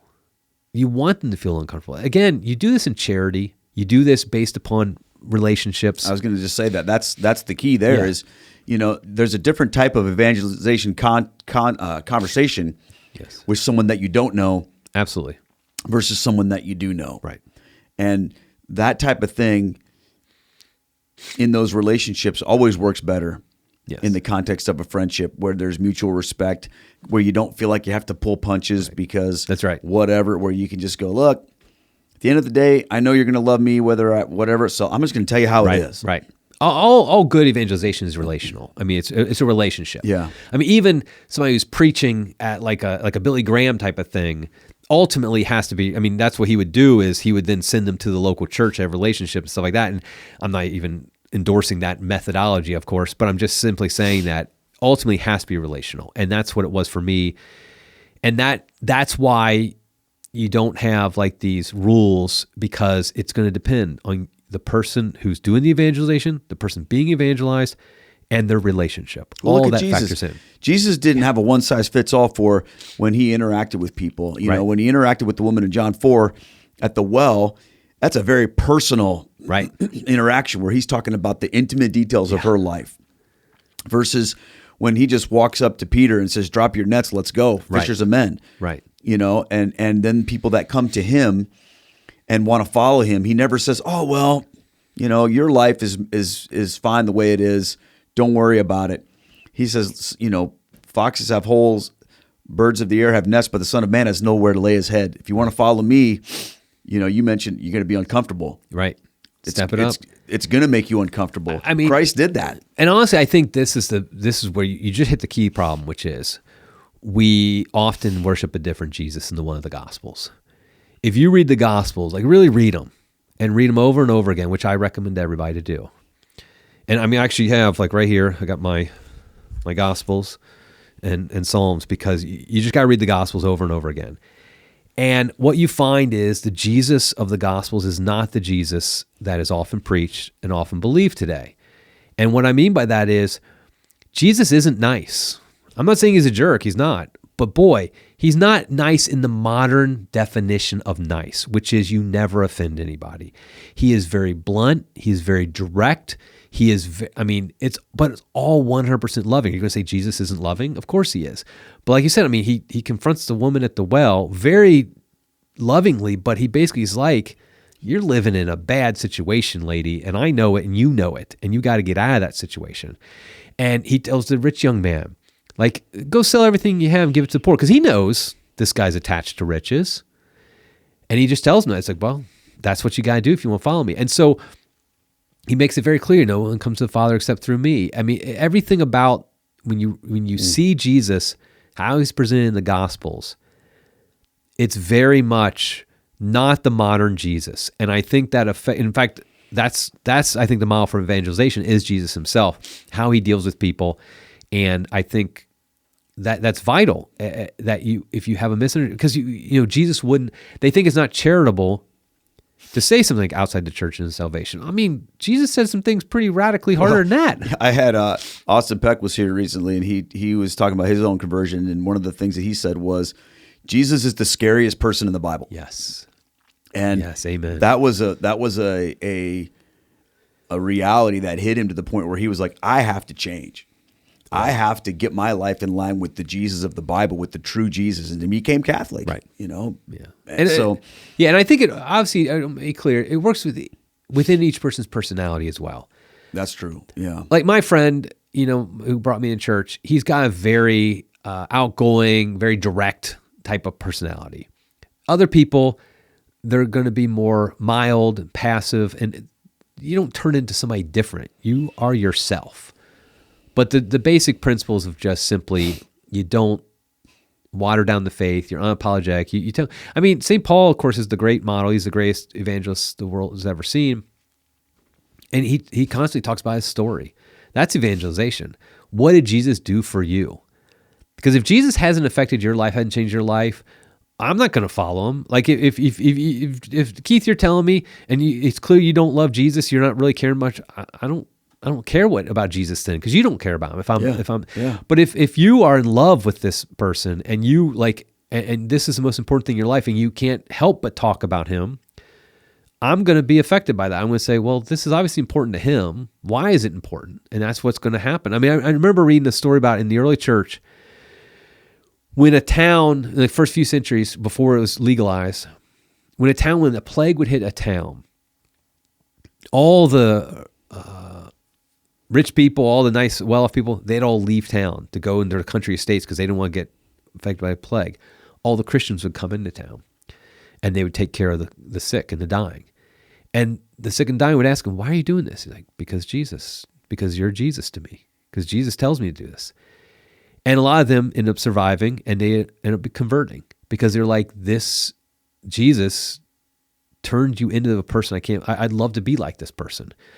And so if you don't have that real love of Christ, we just recently celebrated the Holy Name of Jesus, one of my favorite feast days, and just the name Jesus. And I heard one of the best homilies I've ever heard, because you're just talking about the power of the name. And I love the name Jesus because he was saying, like, that's all you need. If you just say the name Jesus, that's the most powerful prayer you can have. Just literally, if you're in a desperation, if you're in a terrible situation, you just call on Jesus. And he was saying how it doesn't matter if you are a president, powerful, rich, janitor, a homeless person, whatever. You just say that name Jesus. It has that power. And I just, and so if we keep focus on that, I think our evangelization just kind of falls into place. Like, understand who Jesus is from the Gospels, obviously within the context of how the Catholic Church teaches and interprets the Gospels, and just have that personal relationship with him that you will share with other people people that becomes infectious, and people are like, "Hey, I want to meet this guy." Yeah, and then when it comes to the Catholic Church, I've found in my life, people that are curious about Catholicism are become more curious when they step into something that isn't familiar to them, Right. and where they've been. So if they grew up, let's say they grew up Anglican or High Church Lutheran or whatever, and they step into a Catholic Mass that looks just like what they came from, but it's just little different theology or whatever, Novus Order or whatever, they're just kind of like, okay, this is similar, this or that or whatever. Or if they went, but it's like the ones that went to like the mega church, Right, the low church evangelical thing. Even if they go to a Novus Order, they're like, whoa, what's going on in here? Right. But if they go to a more traditional parish, in terms of the architecture or musically or however, not even necessarily the TLM, but that's a whole nother level. Right. There's this sense of, whoa, I have stepped into something that is beyond where I am, which is one of the things I love about the TLM is that it's not subject to personal preference in terms of things like music or whatever. Right. Like you talked about that church in Florida with the 70s ditties or whatever like that.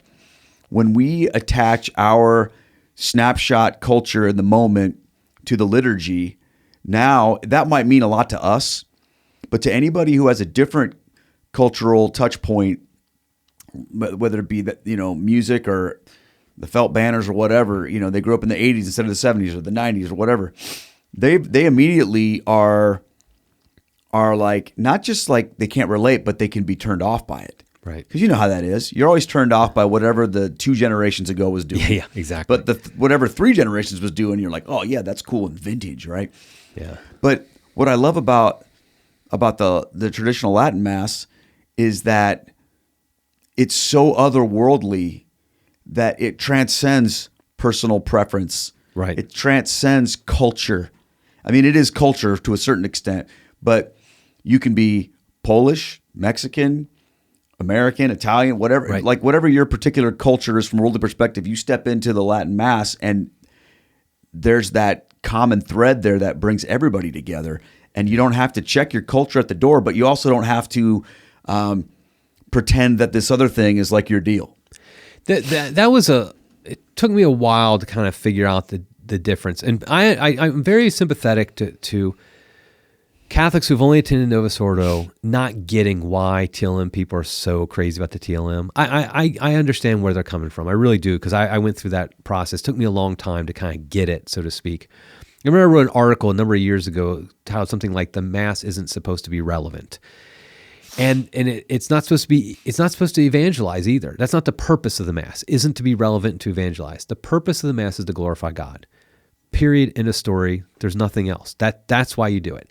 Now, there are corollaries to that flow from glorifying God. Obviously, receiving Holy Communion and the graces received, things like that. It can be very evangelical in the sense that when you see people glorify God, it can attract people. It's like the classic story of the Russian emissaries from Vladimir who went to the Muslim church. They went to Rome. They went to Constantinople. When they went to Constantinople, they saw this beautiful liturgy, Hagia Sophia, and they're like, we didn't know whether we were in heaven or earth.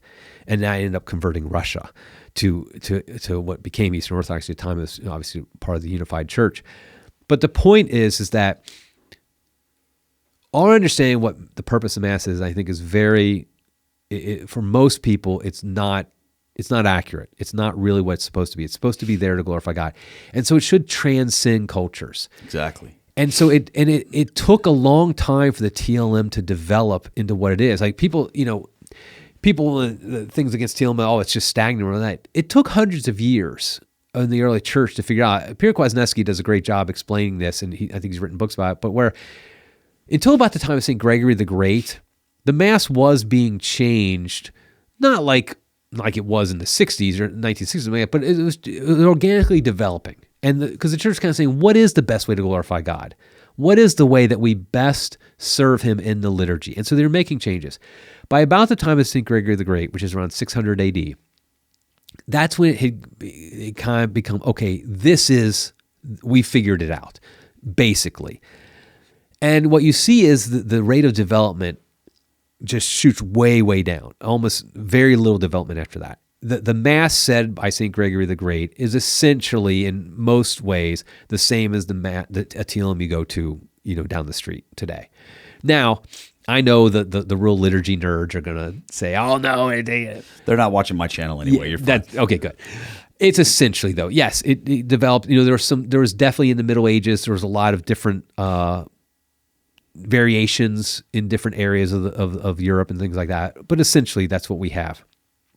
Because it was like, okay, Gregorian chant's called Gregorian for a reason because it dates back to St. Gregory the Great.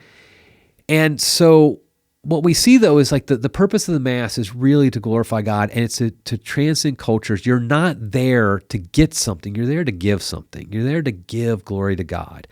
Now, because God is so merciful, God is so great, so gracious, he's going to give you something. Sure. He is not going to be like, "Oh, thank you for all the glory, and now I'm just going to leave you." No, of course he's not going to do that.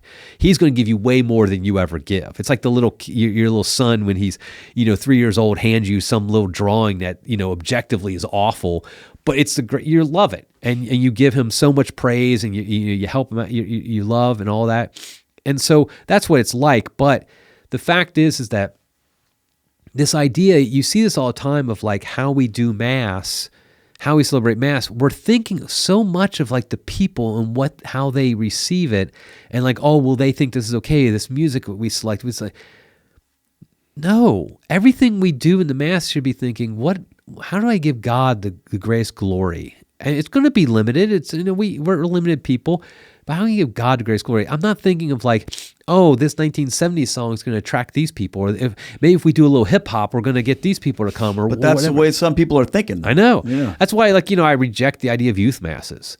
I just think that they're just not. They buy into a misunderstanding of the purpose of the Mass. I'm not saying people haven't been helped by youth masses or every youth mass is an abomination. I'm not saying any of that. I'm just simply saying that it's a misunderstanding. Whenever you start doing masses that are kind of directed toward a certain demographic, I think that's a problem. I think the purpose of the Mass is, like I said, to glorify God, but also the idea of the Mass is, you understand this term, it's not supposed to be seeker-friendly. That's the Protestant term. Very well, yeah. And so the idea, though, is you don't convert somebody by going to Mass one time. That's not even, like I said, the purpose. But also, Mass is something you attend your whole life. And so it should be designed like that. It's not designed to capture somebody like a preaching, like a evangelical evangelism conference or something like that. The purpose of it, it's understood that you're going to be at Mass every week for your entire life. So it's okay that the first time you go, you have no idea what's going on. There's nothing wrong with that. In fact, that's good.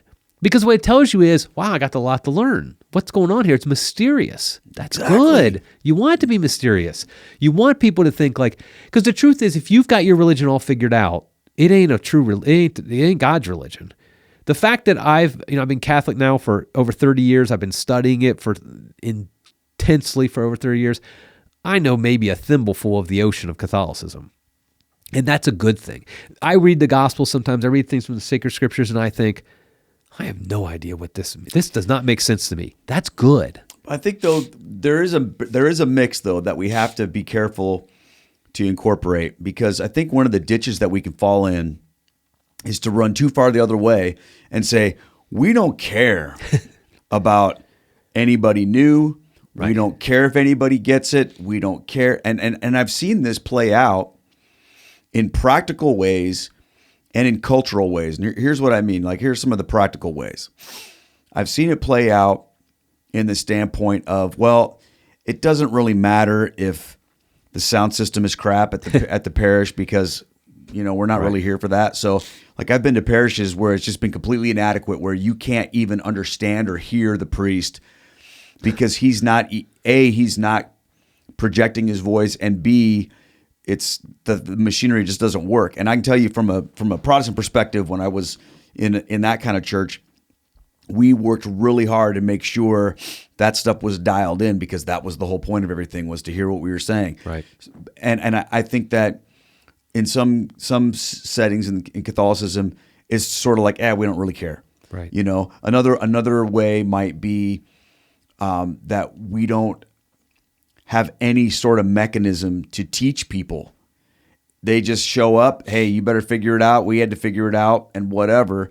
And maybe a cultural thing would be we don't do anything to welcome people. We don't have people that can journey with people or help them. And I've seen that. And what I think we need to do is be as boldly, unapologetically hardcore Catholic as we can be, but also be the most welcoming, friendly, hospitable people, and have our environment be designed in such a way that people can fully participate in the experience of not knowing what the heck they're doing. Right. Does that make sense? Yeah, I think that we have to distinguish between the Mass and the parish. So the Mass is a distinctive part of the parish, obviously, the most important part. But that's where we're focused on glorifying God. We're not thinking about about evangelization and things like that. But to glorify God, one of my favorite saints is St. Jose Maria Escriva. And he was very much big on you do everything you do, because for the glory of God, you do your best. So he gives, I can't remember the exact example, something about if you look at one of these old cathedrals from back in the Middle Ages, there'll be some space up near the roof where nobody can ever see, and it'll have this completely intricate statue up there that nobody even can see, but it's done perfectly. And that person who made that knows nobody's going to see it, but they're glorifying God. So they're doing their best they can. So you have a good sound system. You do all the things to glorify God. So that's why you have the best possible music you can have. Yeah. You have, at my parish, I'm just spoiled because we have literally a professional choir that's just knocks our socks off each week. We have a music director who's just one of the best in the country at this. And so, you do all that. But then on the parish level, that's where you absolutely are welcoming, and you help people along. So after every Mass at our parish, after every Sunday Mass that I go to, the main Sunday Mass, we're all hanging out afterwards, and for some people for hours. Just hanging out, getting together, and we make an effort. I know a lot of people at our parish make an effort. We see somebody new, hey, come over here. We're having we got some donuts. We got snacks. Hang on, let me introduce you to some of the guys, or whatever the case may be. And so that's all very much. And so there is this idea of, the rigid trad and there's stereotypes for a reason because there's truth in them. And we're unwelcoming, and we don't you don't know how to follow the Mass. You're not standing and kneeling and doing all the things you're supposed to be doing at the right times. Or you wear a hoodie. Yeah, or whatever the case may be. We're going to look askance at you, and there's reasons for that, and there's dangers to it. And there's understandable reasons for it too. When you go to a parish, and all of a sudden there's girls looking like they should be working the streets and stuff like that. So I get all that, but that's why I do think we have to have a liturgy that's 100% directed towards the glory of God. And then a parish is very much just we want to bring people in. We want you to join us in this worship, and we will be there with you and walk alongside with you. That is my goal, for the church. That's what I want to see happen so badly, because I come from the world where it was almost flipped around. Yeah. Where it was, we're so welcoming and we want you to be here and everything, but what am I coming into? Well, it doesn't really matter. Right. We would use religious language, just Jesus, this and that, but when you really press on it, a lot of it was pretty squishy. And, I became Catholic because I was like, this can't be the truth, when it was constantly changing and constantly devolving. I don't want to say evolving, it was devolving. You talked about, could the Methodist Church become pro-life? Well, I was like, can the Methodist Church be even remotely even Christian? Because what I was seeing was the opposite. I know that makes people some people mad, but that's what I was going through. I felt like that. But I left, but it was a beautiful parish with loving people and very welcoming and all of that. And when I became Catholic, I remember thinking, well, we should be that too, just with the fullness of the Christian faith. But what happens is sometimes because I do go to the TLM, so I kind of am in some of those worlds. And our parish is great too, I would just say that, But when you bring this up online or whatever, it's amazing to me how many people will push back on you and say, right, oh, well, you don't understand. They will conflate what you said about the liturgy with the parish. Right. And they'll say, yes, it's cool that you don't understand the liturgy. You're going to be going your whole life. It's awesome that, and they'll say that about the parish. They'll be like, no, you shouldn't be welcomed in at the parish. You should have to like work to get in, and you should. It's no problem that, you know, the priest never calls you back and it's hard to join. That's all a you problem. You know what I mean? And I think, no, we've got to do exactly what you said. Take this transcendent, beautiful liturgy that is 100% pointed at the glorification of God and invite the whole world into it with loving open arms and a spirit of accompaniment, you know, to use those words, and openness to individuals and help them into that transcendent true faith. Yeah, why do you think we struggle with that so much, Eric? Yeah, I do think, I will say one thing. One danger on the opposite extreme is, one of the things I like about Catholicism is that we are attracted to both extroverts and introverts. I am an introvert by nature. I don't like glad handing. I don't like, and I feel like in the evangelical Protestant world, a lot of evangelization is being an extrovert. I love the fact that you could be walking in downtown New York, for example, you can slip into a daily mass and nobody will talk to you. I think that's a good thing. I do too. Because and you could be anybody. You don't have to be Catholic. You just want to slip in there. You just want to. I think that's very evangelistic in a sense, because it's like, you can just go in, you can sense it out. You don't have to, like, nobody's going to come up to you. So I think that's good. So I want to be careful that we're not too much like, okay, we're trying to imitate everything an evangelical Protestant church does. I agree, 100%. Yeah. I agree with that. Yeah. But I do think, though, so I think there's a natural tendency among Catholics to look at any evangelization efforts, though, as a Protestant thing. And so we have to avoid it. You ask, why do we do it? And like, here's two former Protestants saying this, so maybe they're still thinking it when they hear us. They're like, oh, yeah. I get told that too sometimes. Oh, you're still thinking like a Protestant. And I'm like, yeah, I've been told that. I mean, I've been Catholic for over 30 years, longer than some of the people who tell me this, because they're not even 30 years old yet. Might not even and I'm be like, confirmed yet. I was Catholic before you were even born, but yet somehow, because you're cradle, anyway. But the thing is, I do think that we look at it as a Protestant thing. And I think that if we don't want to imitate all Protestant methods, obviously, like the seeker-friendly churches and stuff like that. Yeah, we don't want to change the liturgy. Right, exactly. I just think what we have to do is just like, I mean, it comes back to what we were talking about before, just relationships. That you see somebody you haven't seen before at Mass. Do you go up to them afterwards? If they're hanging out, if they bolt for their cars, don't chase them. Exactly. If they're praying in the back of the church, you don't go up to them. But if all of a sudden you notice you're hanging out after church and there's somebody kind of hanging out, maybe on the outskirts, kind of standing there, not talking to anybody, you don't recognize them, go up to them. I'm an introvert and I can do it, so you can too. Just go up to them and just say, hey, I haven't noticed you here before. Have you been coming here for a while? And then just start talking to them. Ask them, why they start coming. I mean, if you just do that, it's amazing how much that would happen. But a lot of Catholics are uncomfortable with that. They think it's because we've been told you can't like push your religion on people in America and all that stuff, stupid stuff like that. And I just think, though, and I do think this is where I'm going to, as a, traditional Catholic, I'm going to call out our people and say, I do think sometimes we're so worried about like the world infecting us, and we're understandably protective of our kids, that we might see somebody, maybe they have their kids with them and their kids aren't dressed like we would have our kids dressed. And we're kind of like, that might be a problem. I'm not saying you're having a sleepover with them, that day. I'm just simply saying go over there and talk to them and just welcome them and say, hey, great to see you. Of course, I'm so clueless. Sometimes I've gone to people and they've been going to parish for 2 years. But that's fine. That's okay. Yeah, I'm fine. I mean, I'm just like, hey, cause that's why I ask them, like, have you been coming here for a while? So I don't recognize you or something like that. And hopefully it's not somebody I talked to the week before, but at my age, it happens every once in a while. But no, I mean, I just think that's all it really takes is just that. Because then the next week you see them again, you say hello to them, you can introduce them to maybe a couple of the other guys or gals or whatever, and let them know. Like at our parish, there's like certain people, they're like the people to connect them to.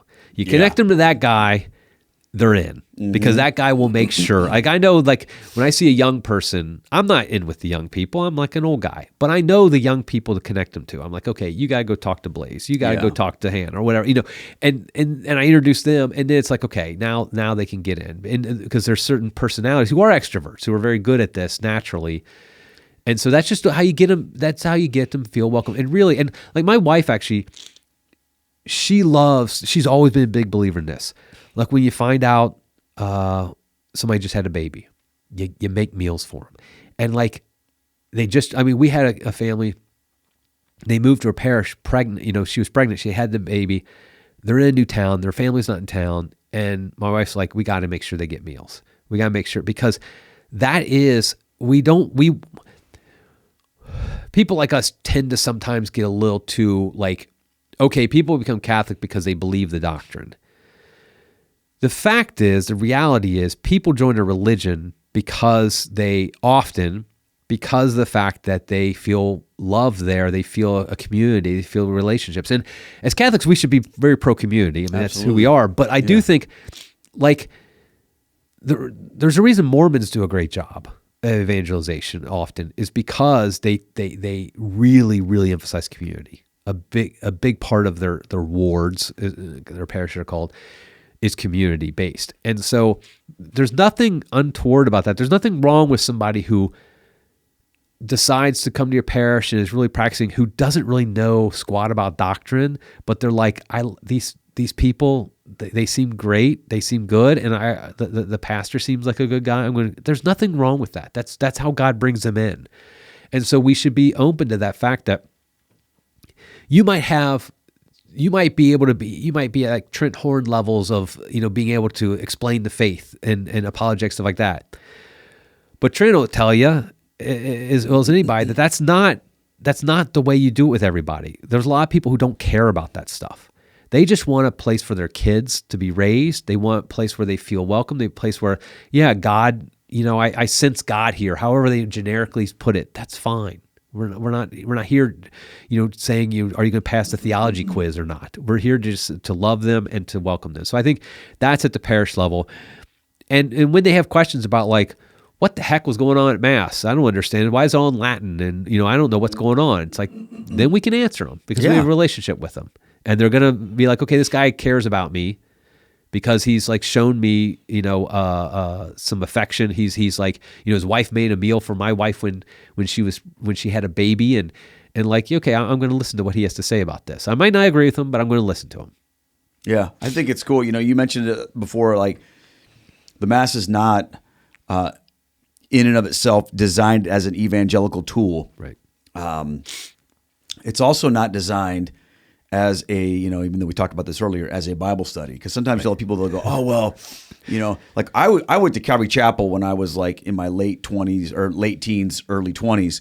And that's like Bible study church. You sang a couple worship songs, and then they would teach expositionally for an hour, sometimes even more. Like the Sunday night service was like an hour and a half long of sermon. Right. And it wasn't even really like a sermon. It was more of like a Bible study where he would just go verse by verse. And then, I talk to people like that sometimes. They go into a Catholic Mass and they hear a 7-minute homily and they're like, that was it? Right. And I know that can be jarring for people. And it's always great when we hear, homilies that are hard-hitting and whatever. But that's not the purpose of it either. Like it's not to teach you something in and of itself. Now you're going to learn something or whatever. We have a missionary priest at our parish right now who his name's Father Polycarp, and he's I'm going to mess up the country he's from. He's an African guy. Okay. And one of the things I love about his homilies are he speaks English pretty well, but you have to kind of work at listening to him a little bit. He doesn't tell any stories. He doesn't give any illustrations. He doesn't mess around. He doesn't tell you what happened, what President Lincoln said in 1876, or what I probably messed that up. But he just hits the readings in your face for, however long he preaches. And I love that about the Mass, that we have these readings that just get pounded into us. But it's not, you're not going to go hear a sermon series on the Avengers or on, Stranger Things or whatever, like you would simply, because that's not the point. Is to glorify God. And one of the things I heard about, I think it was even related to the TLM, maybe you could educate me on this. And I know that, even with things now, the readings are typically done in the vernacular. But that wasn't always the case. even the epistle reading would be in Latin. Right. And one of the things about that was to say that even the epistle readings are not for us. That's right. They're for God. It's declaring truth back to God, like this circle of truth. And it's almost a form of worship. So the instruction it's not really instruction. It's an act of worship to read the epistles. When I heard that, like that just made all kinds of sense to me. What's interesting is that I've been going now to TLM regularly for 15 years. And what's interesting is how it has changed my view of God. And that's not from the sermons, not from the homilies, but just being there. And I have my view of God is much more grand. It's much more like recognizing his sovereignty. He's less of like my best friend. Like all these things have truth in them. I'm not saying that, Jesus is our best friend is like heretical. I'm just saying, but my views, like my Protestant view, a lot of them were Protestant based, but I think a lot of Catholics have these too, because a lot of Catholic parishes, the way they do things is kind of a Protestantized way.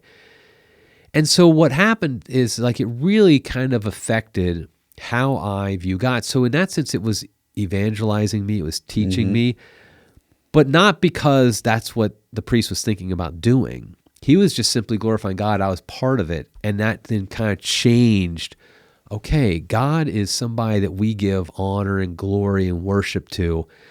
Like I feel like I understand worship better now than I did before I started attending the TLM, because I see it more as like I was just recently reading the book of Revelation, and it hit me more so than it ever has before. The part near the beginning after they do the letters to the different churches, where it's like the angel comes out with the incense and it's doing all this, and it's like it's so focused on just saying, God, you are great. You are great. You are the Almighty. You are the one who is and was and will be. You are and it just like is constantly doing that. And I remember reading that as a teenager in youth group. We actually did a retreat on Revelation. And I remember one of my best friends, he asked like, heaven sounds kind of boring. And I was like, yeah, just sitting there all the time, just saying, but the more I've been attending like the TLM particularly, I just am like, oh my gosh, like this is the greatest thing ever, just to tell God how great he is. This is awesome just to say you are the one, you are everything. And I really do think that was because of how the worship has been conducted at the masses I go to. And I'm not saying that's not possible. Again, I'm dense. Maybe I needed a TLM to beat into me, and somebody who just sort of sees it clearly, a good Novus Ordo. But I just know for me at least, it very much was, okay, my whole perception of God has developed over time. And that's all through just attending the Latin Mass. And so like that, again, is an example of its intention isn't to evangelize me or teach me. Its purpose isn't, but it does do that. But it will do that. It will do that. I've had so many moments like that where, the elements of the Mass, like for me, like one of the biggest things was the prayers at the foot of the altar. Oh yeah. And learning that, because our priest is really good about telling us why things are what they are. Because to me, the answer to all this stuff is to learn the why behind the what. Right. And he went through this thing one time talking about why the priests, when they are vested, why they have the servers are helping them. And talking about how, because I'm helpless, and also about Christ, to identify with Christ, who was stripped of his garments, right? And that whole point of being prepared to worship God, being prepared, like preparing yourself, and the recognition that I am not worthy. And we get that with the Confiteor and the Novus Ordo in the beginning, and I think that's fine. But there's something more grand about the way it's done in the TLM, where it's like this whole beginning, even with the asperges, it's like, all right, when he comes through and we're all sprinkled, that's the time for all of us there to say, Lord, cleanse me and make me white as snow, because I'm about to do something holy. I'm about to enter in to the presence of the living God. I'm about to enter into the Last Supper. I'm about to enter to Calvary. I'm about to enter into Revelation and all of these things. And I don't just walk off the street from the rest of my day and casually just drop in. Right. I have to like prepare myself for that. There's so many things like that. I remember my wife and I, we talk about this constantly, how there's so many things about that, because everything in the church has meaning. Like when you're talking about that guy who made the statue, every inch, and we were in Rome this year and we were looking around, we were talking about like every square inch of this place in St. Peter's has some sort of theological meaning to it. And the same is true in the liturgy as you dig into that.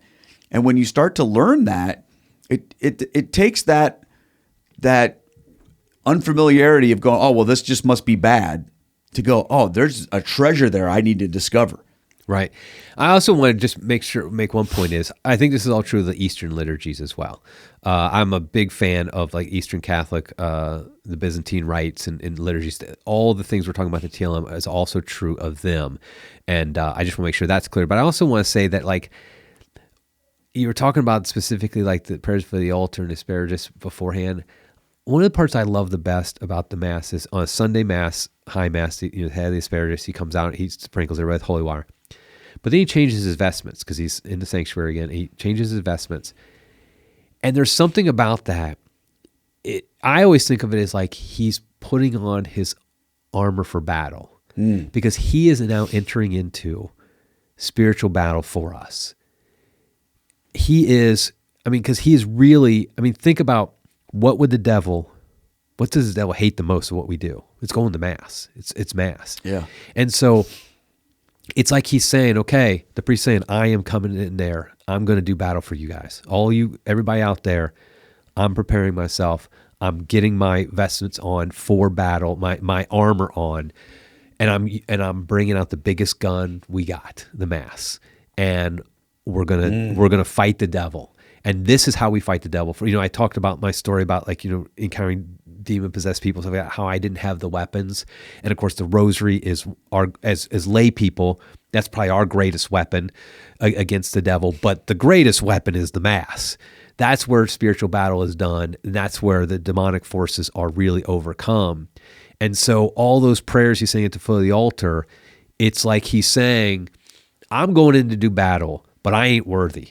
Only Christ is worthy. And so I am begging your forgiveness, Lord. I'm asking for your mercy. I'm asking the people to pray for me, and I am, as I go in. And then so he walks up the steps of the altar.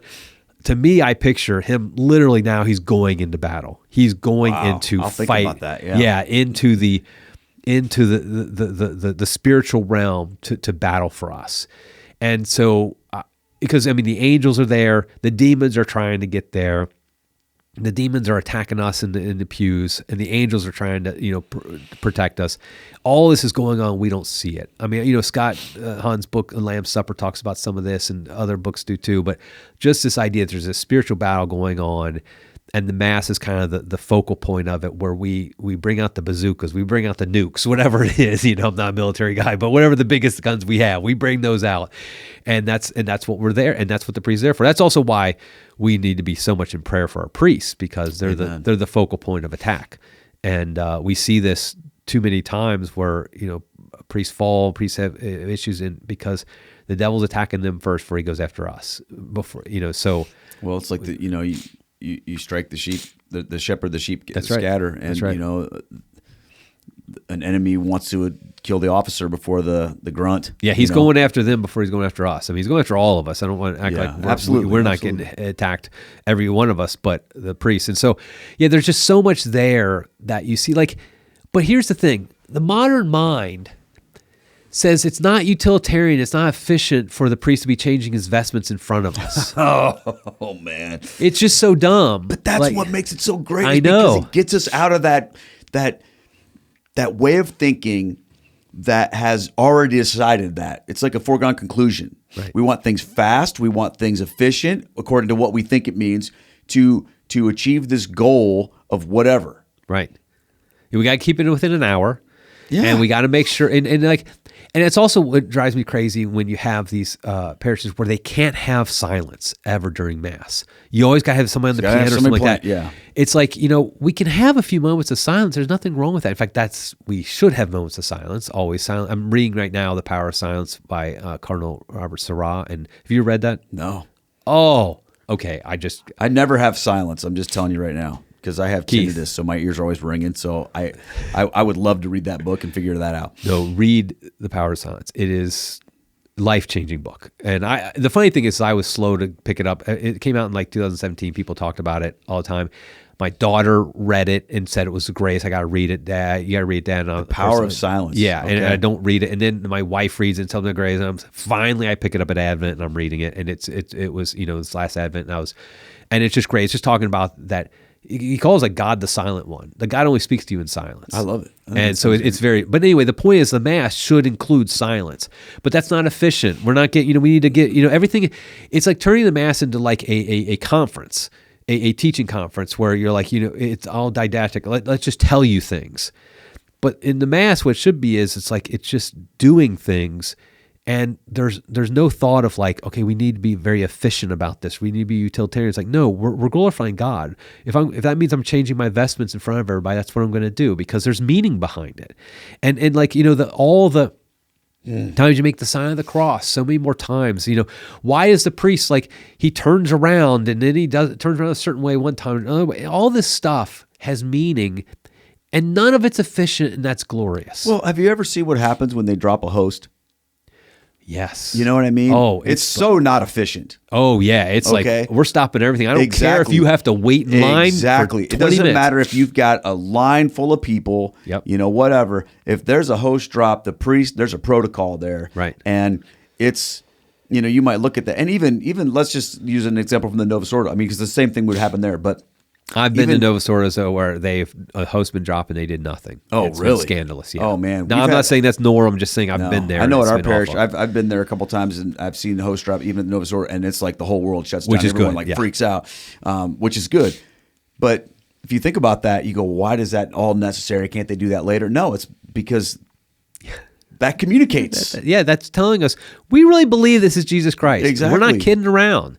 And so I just think the lack of efficiency in the Mass is beautiful. It's glorious because it's just a matter. Because think about with your wife.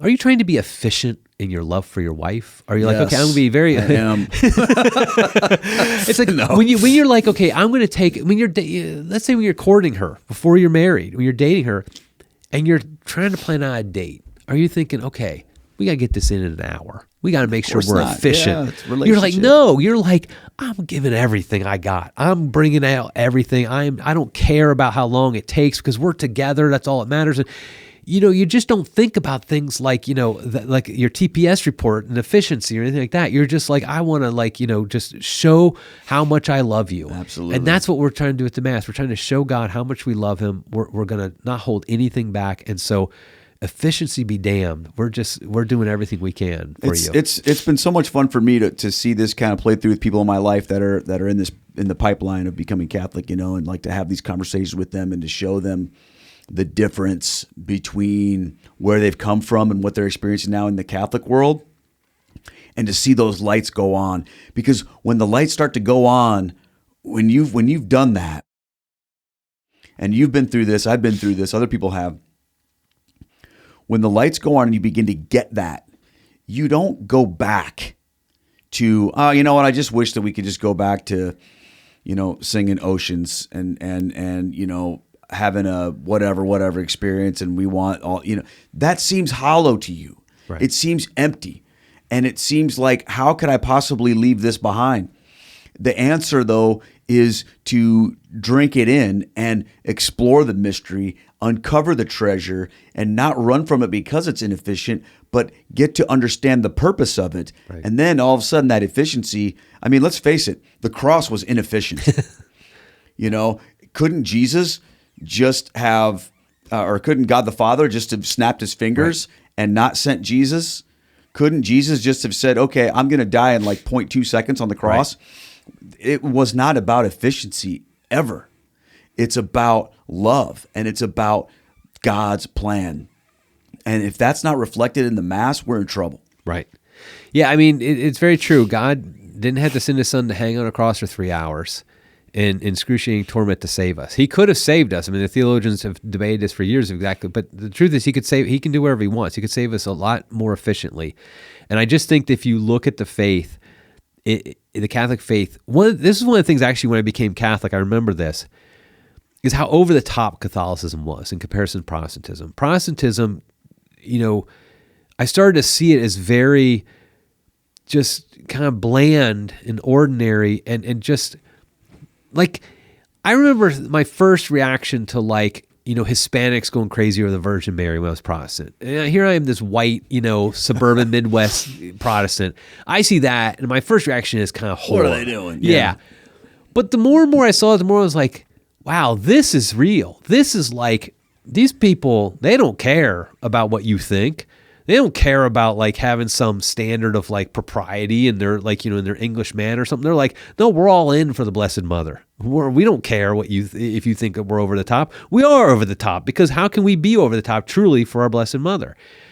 And I think that's just, I've really grown to appreciate how great that is, because my own upbringing was very much just, our church was very, the building was just very plain. Everything about it was plain. And it was like, we don't want to come across too fervent, too crazy or anything like that. We're very respectable. Good Methodists. Yes, we're good Methodists. Exactly. I know, man. And so, but then the Catholics, when you really see the Catholicism practice over the ages, we just throw all of that out the window. And we're all just about okay, we're just going all in. I mean, have you seen the Simpsons episode or the clip of Protestant heaven and Catholic heaven? Yeah. The Catholics are having a blast. Exactly. The Protestants just the Protestants are playing golf or polo or something. They're very proper, talking to each other, and then the Catholics are having fights in the bars and stuff like that in heaven. It's just there's something about that I have always enjoyed, and I've really kind of hit me as a former Protestant. It's just that is kind of the way it is, and I think it's glorious how messy it is. I love that. Let's talk about Crisis Magazine.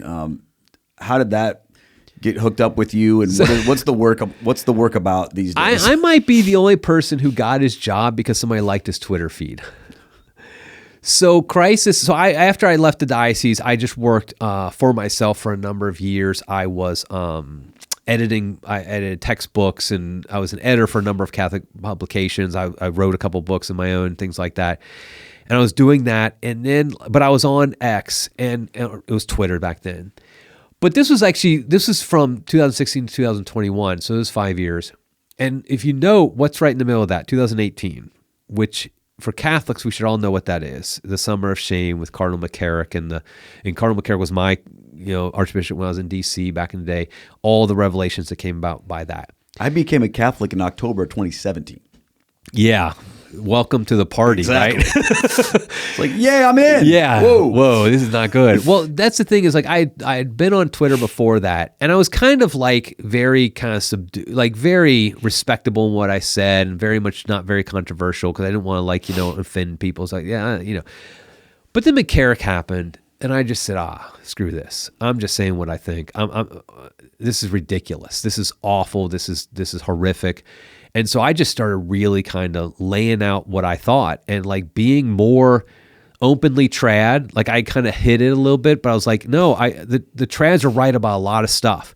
As much as we might think they're toxic and they're rigid and blah, blah, blah, all the terms we have, they've been right. And they were calling a lot of this, the McCarrick type stuff for a long time, and we wouldn't listen to them. And I think there's a certain pride on our side, our meaning people who didn't want to be identified as traditional or whatever, pride that, we're not like those trads. And yet they're right over and over again. And so I just started kind of really saying what I thought on X, just not holding back. And my personality is such, I'm not the joke was I started being called the dad of Catholic Twitter. Kennedy Hall gave me that because I would when people started getting too frisky with each other. Come on, guys. I'd be like the dad. I'd be like, come on, guys. I was like, let's settle down. We're all on the same team here. And so but at the same time, I was being very blunt about what I thought was wrong and things like that. And then in into 2020, Crisis needed a new editor-in-chief. And so the guy in charge of Sophia Institute Press, which owns Crisis, he reached out to me. He's like, I had written for Crisis some just in the past, and my articles had done pretty well for him, I guess. He's like, I like your tone. I like the way you are on X. Would you like to be the editor-in-chief of Crisis Magazine? Just boom. And out of the blue, I wasn't looking for a job You weren't or even anything. like in the mailroom or anything. Like you just were a guy on X. Next thing you know, you're the boss. And basically, exactly. He just was like, hey, and I said, You're the keys to the kingdom. And I was like, let me talk to my wife about it, because I wasn't looking for a job. I was happy what I was doing. But I was like, I think this is something the Lord is calling me to do. So I took over Crisis, and that was 5 years ago, actually 5 years ago this month. And so it was interesting because, I am opinionated. I like to give out my opinions. And it's been an interesting thing because obviously Pope Francis was Pope at the time, and we were very critical of many of the things Pope Francis did. Traditionalist Custodes came out later that year. One of the things that actually put us on the map, kind of reinvigorated Crisis, was actually COVID. That in 2021, when I took over, I was very opposed to almost every of the COVID restrictions and measures. I was very much like, and we came out, we were very much against the vaccine mandates. We were willing to challenge some of the morality of the vaccine, whether or not we allowed people to say things, about it and stuff like that. And that really was like, we were one of the few kind of mainstream Catholic publications that did that. And so that really got a lot of press to us kind of things. But then like Traditionalist Custodes comes out, we were very critical of that. And so that really is what we kind of started, and people started calling us a trad magazine. But the funny thing is we're not. Crisis Magazine is not a trad organization. I know, a traditional Catholic, but like I very much value that I want to hear from various types of Catholics, as long as they're Orthodox. I'm not going to let Father James Martin spew his heresies at my Crisis Magazine, but like one of the examples I use is we have two of our regular columnists are Austin Ruse and Kennedy Hall. Kennedy Hall attends the Society of St. Pius X, so that the founded by Archbishop Lefebvre, the trad organization that's as trad as you can get. Austin Ruse is like a Novus Ordo, Opus Dei Catholic who is like does not attend the church like mass at all. Doesn't really. I mean, he's respectful of it and all that stuff, but he has no desire to either. And I love the fact that those two are two of our regular writers, because I want to get the whole gamut of, Orthodox Catholicism, whether it be conservative Novus Ordo, traditional TLM, whatever. And it's okay they don't always agree on everything, and there can be debates within our pages. But I think that's important because, to me, ultimately, the enemy is, first of all, outside the Catholic Church, all the awfulness of our culture that is so against Catholicism. That's an enemy. But I also say an enemy within is the progressivism, the liberalism, the spirit of Vatican II type of Catholicism that really is undermining the faith of Father James Martin, people like that. And so, like, if you agree with me on those two things, I'll publish an article by you if it's well written. And I don't care. I don't ask you, my people, where you go to mass or anything like that. And we'll be critical of traditional Catholic, things we have problems with, and as well as like Novus Ordo things. And people get mad at me because if I criticize the Novus Ordo, they get mad at me, and if I criticize the traditional, that's fine. So that's what we're trying to do. There is we're trying to address the crisis both outside the church, attacking us, and internally as well. So what is the crisis? Like when you say the crisis, what in your view, what is that exactly? I think the crisis in the Catholic Church internally is simply we've lost our mission. We've lost our identity. We no longer know who we are. And I do think this happened after Vatican II. I'm not one of these people who says Vatican II is to blame for everything. I do think it's a cultural movement. I think Vatican II is part of that you have to. I also don't avoid the discussion around Vatican II, that there can be legitimate criticisms of it. But the more important thing is if you just look at, we don't, I'm reading a book right now it was talking about Fulton Sheen in the 50s. Bishop Fulton Sheen, he knew who he was as a Catholic. He knew what it meant to be Catholic, and he told it like it is on television like that. But he wasn't a jerk about anything like that, but he just was very, he knew his identity. I don't think we know as Catholics what our identity is. If you look at your typical, I'm not a bishop basher, I try not to be at least, if you look at your typical bishop, your typical priest, your typical layperson, I don't think they know what it really means to be Catholic, that we are the Catholic Church. We are the church, as who was that, Lenny Bruce or somebody like that said. When you talk about the church, there's only one the church, and that's the Catholic Church. That we are Catholic, we are members of Christ's church, and our mission is to convert the world. I don't think we know that. I think a lot of Catholics look at the Catholic Church as a social club. I think that ultimately is the crisis. Everything kind of flows from that. Like not understanding what the Mass is, what we've been talking about, not understanding about, the role of ecumenism and evangelization, our role in society. Like we don't want to, we sometimes, like I know in the pro-life movement, often you get like this back in the day, people wouldn't want to bring up their faith. Like I remember debates about this in the 90s about the pro-life movement. Like I'd be like, we need to lead with the Catholic faith. Like, no, we need to kind of keep that down because we're not trying to, convert souls. We're just trying to change these laws and stuff like that. And I'm not claiming I have all the answers, but I do think it's a crisis of identity. And I think that's the real crisis, is that we don't really know who we are as Catholics. And so at Crisis Magazine, we're trying to address that and try to fight back against that. And I think you see this at all levels of the church. I do think one thing I've been thinking about a lot more lately that I kind of want to talk about for a minute is there's dangers in what I do. There's dangers in being somebody who talks about problems in the church all the time. And I think it's a real spiritual danger, both for your own soul and for how you impact others. Like, I have heard from a lot of people over the years at Crisis thanking me for what we do, because what will happen is, inevitably, the story is very similar. They thought they were going crazy. They're like, I thought the Catholic Church taught this, but then I hear this person say this, the Pope say this. I'm like, I don't know, what am I supposed to believe? And then we will write an article that will explain what the church has always taught, why it teaches that, and what we really should believe. And it's like, thank you. I know I'm not crazy now. I know it's okay that, I don't have to believe that every single word that comes out of the Pope's mouth, whoever the Pope is infallible. I know, like teaching of a divorced or remarried. I know the church has always said that you can't receive communion if you're in that state and you haven't, I don't want to get into all the details of it, but the point is, I know what the church teaches. I know it's always taught that. And I was going crazy when I heard people saying that that wasn't the case. But your article that you published, which explained it out and defended the faith as it's always been taught, that really helped me. And I feel like my relationship with Christ and my life as a Catholic is better off. So all that is why I do what I do.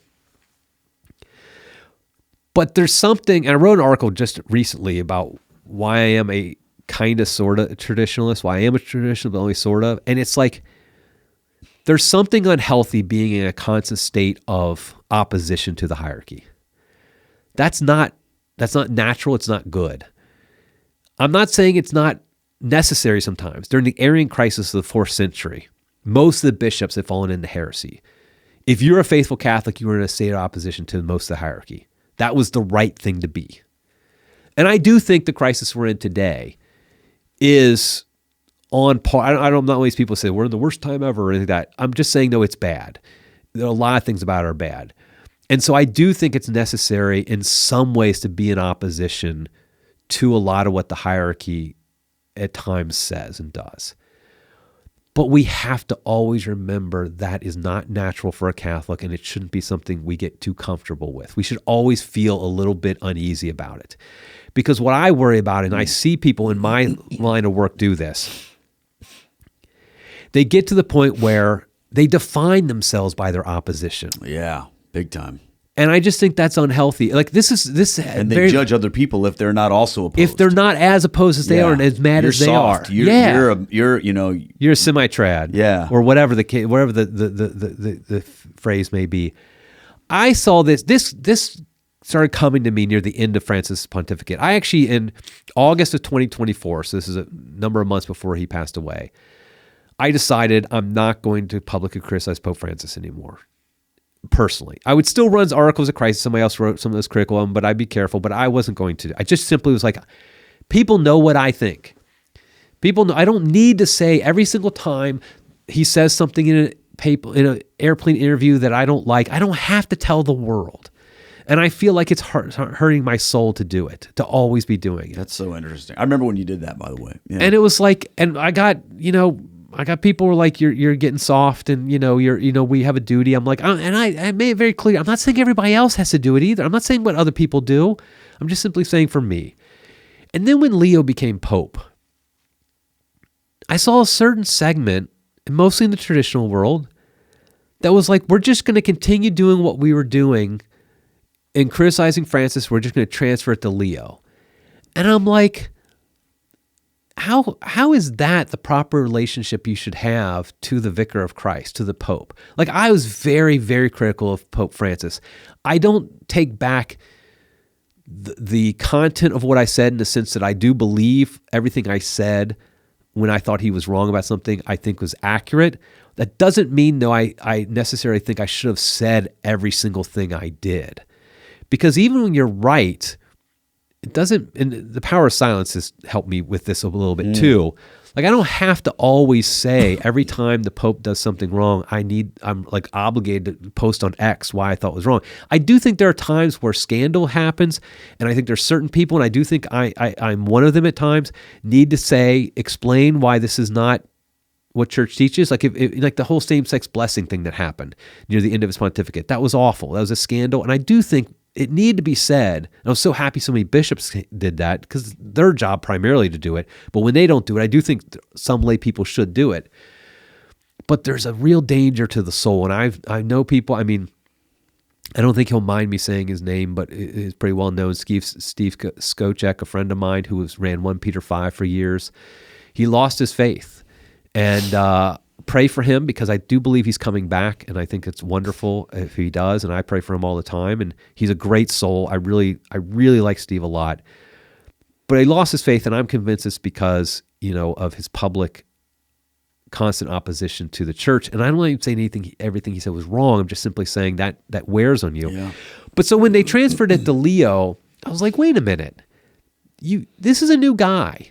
I know we might know certain things about him, but give the guy a chance, for God's sake. Let him at least be Pope for a few weeks, months, even a year or two before you just jump in.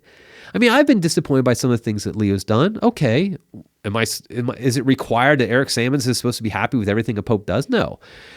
And is a Pope supposed to please everybody? Do any popes not make mistakes? Of course all of them do. I mean, I'm disappointed in the number of things JP2 did. I was talking to you before how much I love him. So I just feel like that's where the danger happens, though. And I'm very happy that, like, a number of other kind of public traditional Catholics had the same view as I did on this. Like, and I think that's good. And what is funny is then some people start saying it was a conspiracy. Like, we had gotten together and certain forces paid us to do this, which I thought was funny. I'm like, well, who was, like, where's that money? Pay me in Bitcoin, okay? But it's like, so anyway, the point is, I think this is it's something I've gotten more, like my work at Crisis. I've been doing it for 5 years, and I'm very much like energized to keep doing it. Like, I'm not at all like, none of this is to say like I want to stop doing Crisis. I actually think the opposite. I've been re-energized by this kind of new attitude I've had of like, I just think we need to be more careful picking our battles.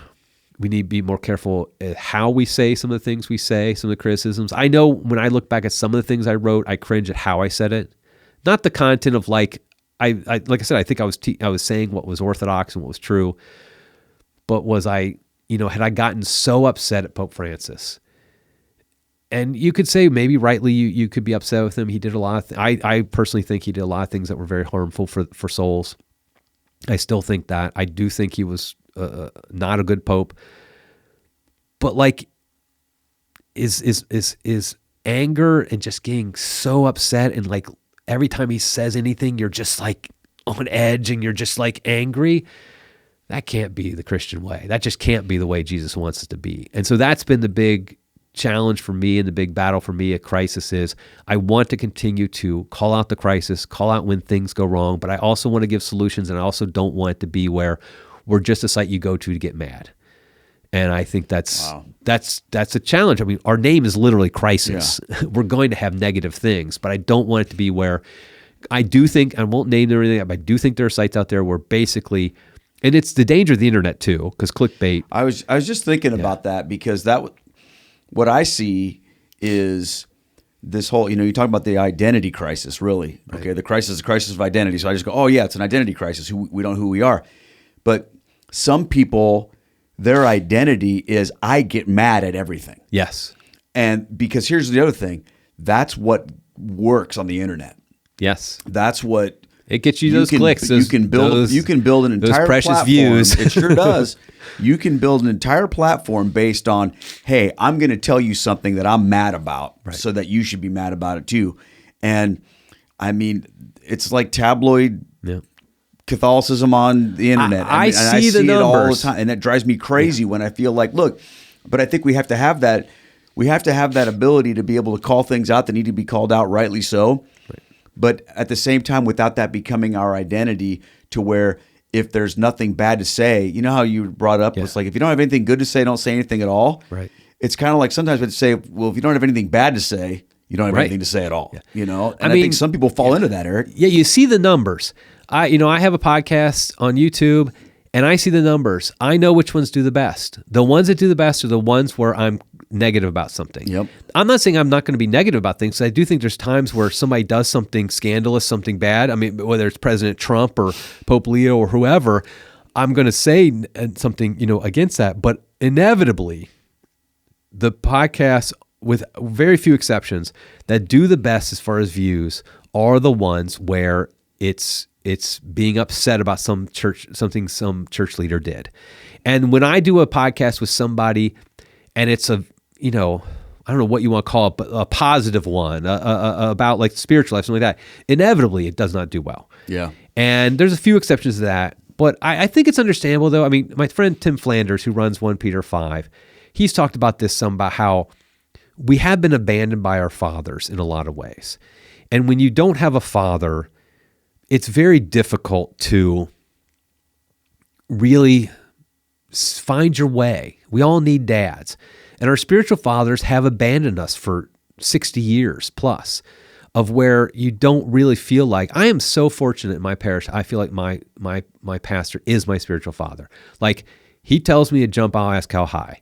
I've told him too, I said, if you ever see anything I say or do on the internet that you want me to take down, you want me to apologize, I will immediately do it. Because as Catholics, we got to have somebody who tells us. We need accountability. We need That's one of the biggest problems with the internet, is there's no accountability. Yeah, right, exactly. Yeah. But I just think that because of this lack of spiritual fathers, and like I said, I'm not a bishop basher, but yet I do lay a lot of the blame here on the bishops, because they have abdicated their duties. So many of them are just administrators and not spiritual fathers to us.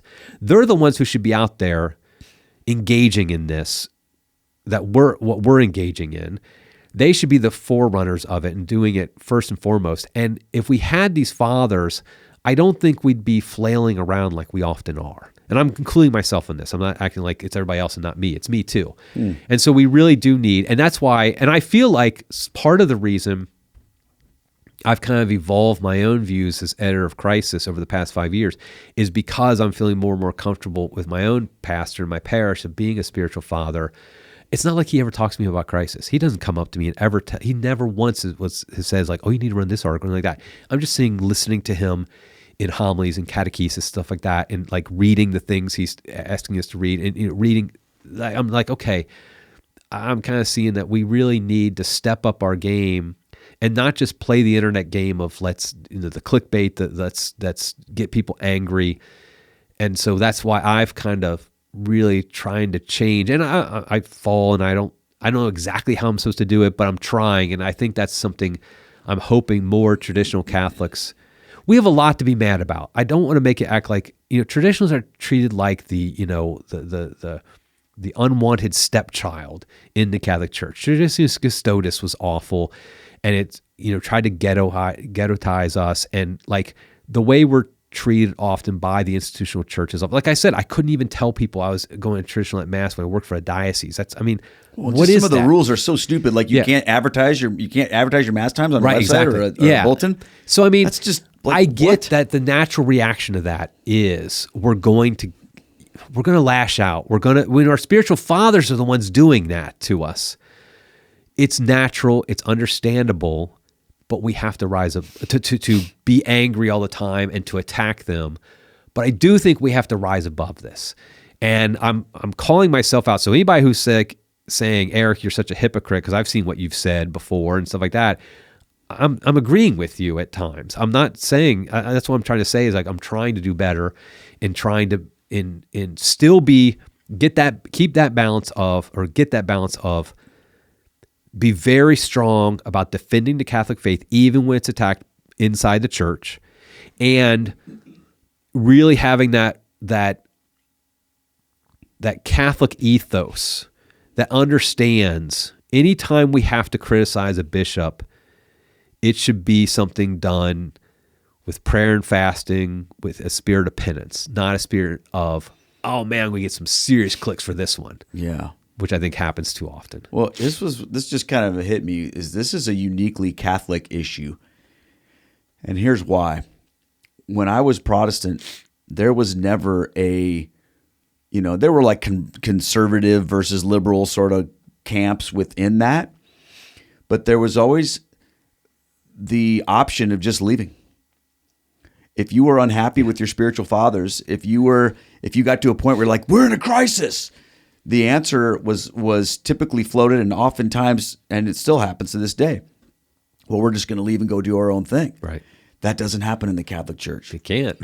That's what I'm saying. I'm like, as I'm reflecting on this, I'm like, what can you do?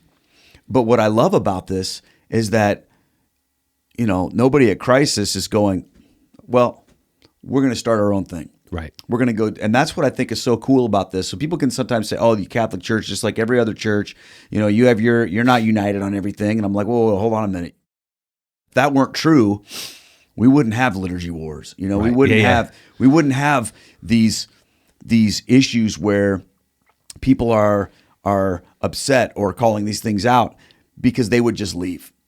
You know what I mean? Right. And that at least shows that we're committed to the institution that Christ founded, and we all agree that is the Catholic Church. Right. And whichever way you look at these issues, as long as you are willing to be obedient to the church and faithful to the church, but I think that's where we have issues. Right. But we're not going anywhere. That's my point. It's like, nope. Like when I was a Methodist, it was the hierarchy couldn't get the laity to vote the way they wanted to in terms of completely like abandoning any kind of common sense. The laity was still in control because it was voted on at a general conference, right? So all of the crazy wackadoo bishops, whatever, in leadership, they could huff and puff all they want, but they kept losing the votes. So what they chose to do was just ignore it. And just ordain whoever they wanted to and completely ignore. And when someone would bring up a charge against someone who did something that violated the doctrine, they just dismiss it. So eventually it got to a point where, because they couldn't get it to change, they just acted like they didn't have to. And of course, then you have a split. Right. Because people are saying, look, if you're not going to play by your own rules, we're out of here. But and what that reveals is, and what you talk to people about, they'd say, well, I don't really care about being a Methodist. Right. It's just another denomination. So I'm not going to be a part of a denomination that does X, Y, Z. I'll just go form my own thing. And they did, It doesn't work like that in the Catholic Church. It demands a certain level of humility. We have to repeat with St. Peter, where else am I going to go? Where else am I going to go? You have the words of eternal life. As much of a crisis as there is, as bad as it could be, as much as I disagree or as much as I feel abandoned or whatever, I am not going anywhere. Yeah, it's interesting because I sometimes will hear that people will predict that I'm going to leave the church at some point. I'll become Orthodox or I'll just become atheist or whatever. And like I said, some people that has happened to who are very critical online. But I think that's more for spiritual reasons because, like I said, that spirit of having a spirit of criticism can be very dangerous spiritually. But I think it's more a matter of like, I've never even been tempted. I mean, God, grace of God is all of this, because it's like the reason I took over Crisis and the reason I do run Crisis Magazine and I want to continue to do it is the same. It's the same reason by everything we were talking about before by evangelization, because I want to see every single soul on earth become Catholic. And I know that when we do things on inside that diminish the gospel, that aren't faithful to Jesus Christ, that prevents souls from becoming Catholic. And that's the driving force of it all. So, and I'm not picking on him as the only person, but he's the most public person, Father James Martin. So when he does these things that they are basically tacit or even almost explicit endorsements of homosexuality, for example, it's not because I hate gays or I'm politically different than him. What it is I know that living a homosexual lifestyle destroys your soul. It keeps you away from Jesus Christ. And by Father James Martin basically saying it's okay for people to live like that, it keeps people in. People then feel like their behavior's been endorsed by a priest, and so they'll continue doing it, and all they're doing is continuing to destroy their soul. And so we need to be willing to say, Father James Martin is, from the devil in what he says, because he's leading these souls to destruction. Because we want, like the homosexually active man, we want to bring him out of that lifestyle because we love him and we know how harmful it is to him. It's only secondarily things about like culture and like the political and all that stuff. That's important on some level, but ultimately what matters is that soul could go to hell for eternity. And Father James Martin might have helped them go to hell. And so we have to say, some people, not everybody, but some people have to stand up and say, no, he's wrong. But here's the problem with that, okay? I mean, you and I shouldn't have to be the ones that do that. No, you're right. That's, when you talk about being abandoned by your fathers, that's where my mind goes with that. I go, because I am very uncomfortable criticizing priests and do that, and bishops. I don't do that. It's not because I think that they're all awesome. It's just I don't feel that that's my role. Yeah, and I do think it's not for everybody, and or most. But I think part of that is my natural tendency to say that's not my job, and it's not like that's not my job. It's no, that's literally not my job. Like that's the bishop's job. Right. His superior should be doing that. When they had that wedding in New York City or whatever, it's right. I'm looking at who is the boss of the guy who did that. Right. And going, dude, where are you? And of course, that goes all the way to the food chain. But like to me, that should never be what the laity are supposed to be doing. We are the ones that are being led. Our focus should be on obedience and holiness and personal piety, right? And bringing the gospel and out bringing to the world. gospel to the world, right? But we shouldn't have to be analyzing that stuff. Right. I agree. You know what I mean? I mean, it's sad that we do. I'm not saying that you shouldn't, but I'm just saying. I agree, and I think it's just unnatural. Again, it's another thing where I was talking about like kind of the unnaturalness of it, like the unnaturalness of. But I do think though. I mean, St. Thomas Aquinas talks about this and others, that we do have a duty as lay people that we are allowed to, and in some cases have a duty to speak out. Like, for example, I agree with you, by the way, in your public persona, you have no obligation to speak out against priests or bishops like that. However, I am sure if some priest told, let's say, one of your kids something that was wrong, you wouldn't even hesitate to tell your kid that priest was wrong. 100%. Because that's your duty as a father in that case. Yes. And so all of us have on some level, we're going to speak out, we're going to say something. We might criticize a bishop, a pope, or a priest in a personal situation. And I do think because these are public figures, I'm not going to find like some wackadoodle priest in the middle of Iowa, for example, and like find a way to write an article in Crisis Magazine about him. But somebody like Father James Martin, who has a very public platform, and he is known by many, and he represents the Catholic Church to many people, and he's frankly endorsed by the highest levels of the Vatican. I feel like when he does something that destroys souls, somebody has to, and I'm not saying it's always has to be me, or there's a certain arrogance to think it should be me. But if no bishop is going to say anything, and they don't, other than a couple, and most priests won't say anything, then yes, I do think it then falls to lay people. I mean, if you look at the Arian crisis, for example, when all the bishops are falling away, a lot of priests were as well, it was the laity who kept the church. I mean, kept the church alive and faithful. There are literally stories about laity who would block the doors of the church from an Arian bishop coming in. Praise the Lord. Yeah, and don't get me wrong. I'm not saying that we shouldn't do that. I'm just saying it feels unnatural because I think it is. Yes, and I agree completely. And I think that goes to the danger of what you were saying earlier about yes. if I think you have to tread into those waters to do what you have to do. But even you're saying, hey, if there's a danger there, and I think the reason why there is a danger there is because that's not the ideal. Right. If you like doing it, you should check yourself. There you go. That's what I'm saying. That's the truth is like at Crisis, I love the podcasts. For example, I love doing the best are the ones that usually do the worst because they're the ones about like just some good thing or some way to like we can draw deeper into our faith, something like that. And they usually don't do that great.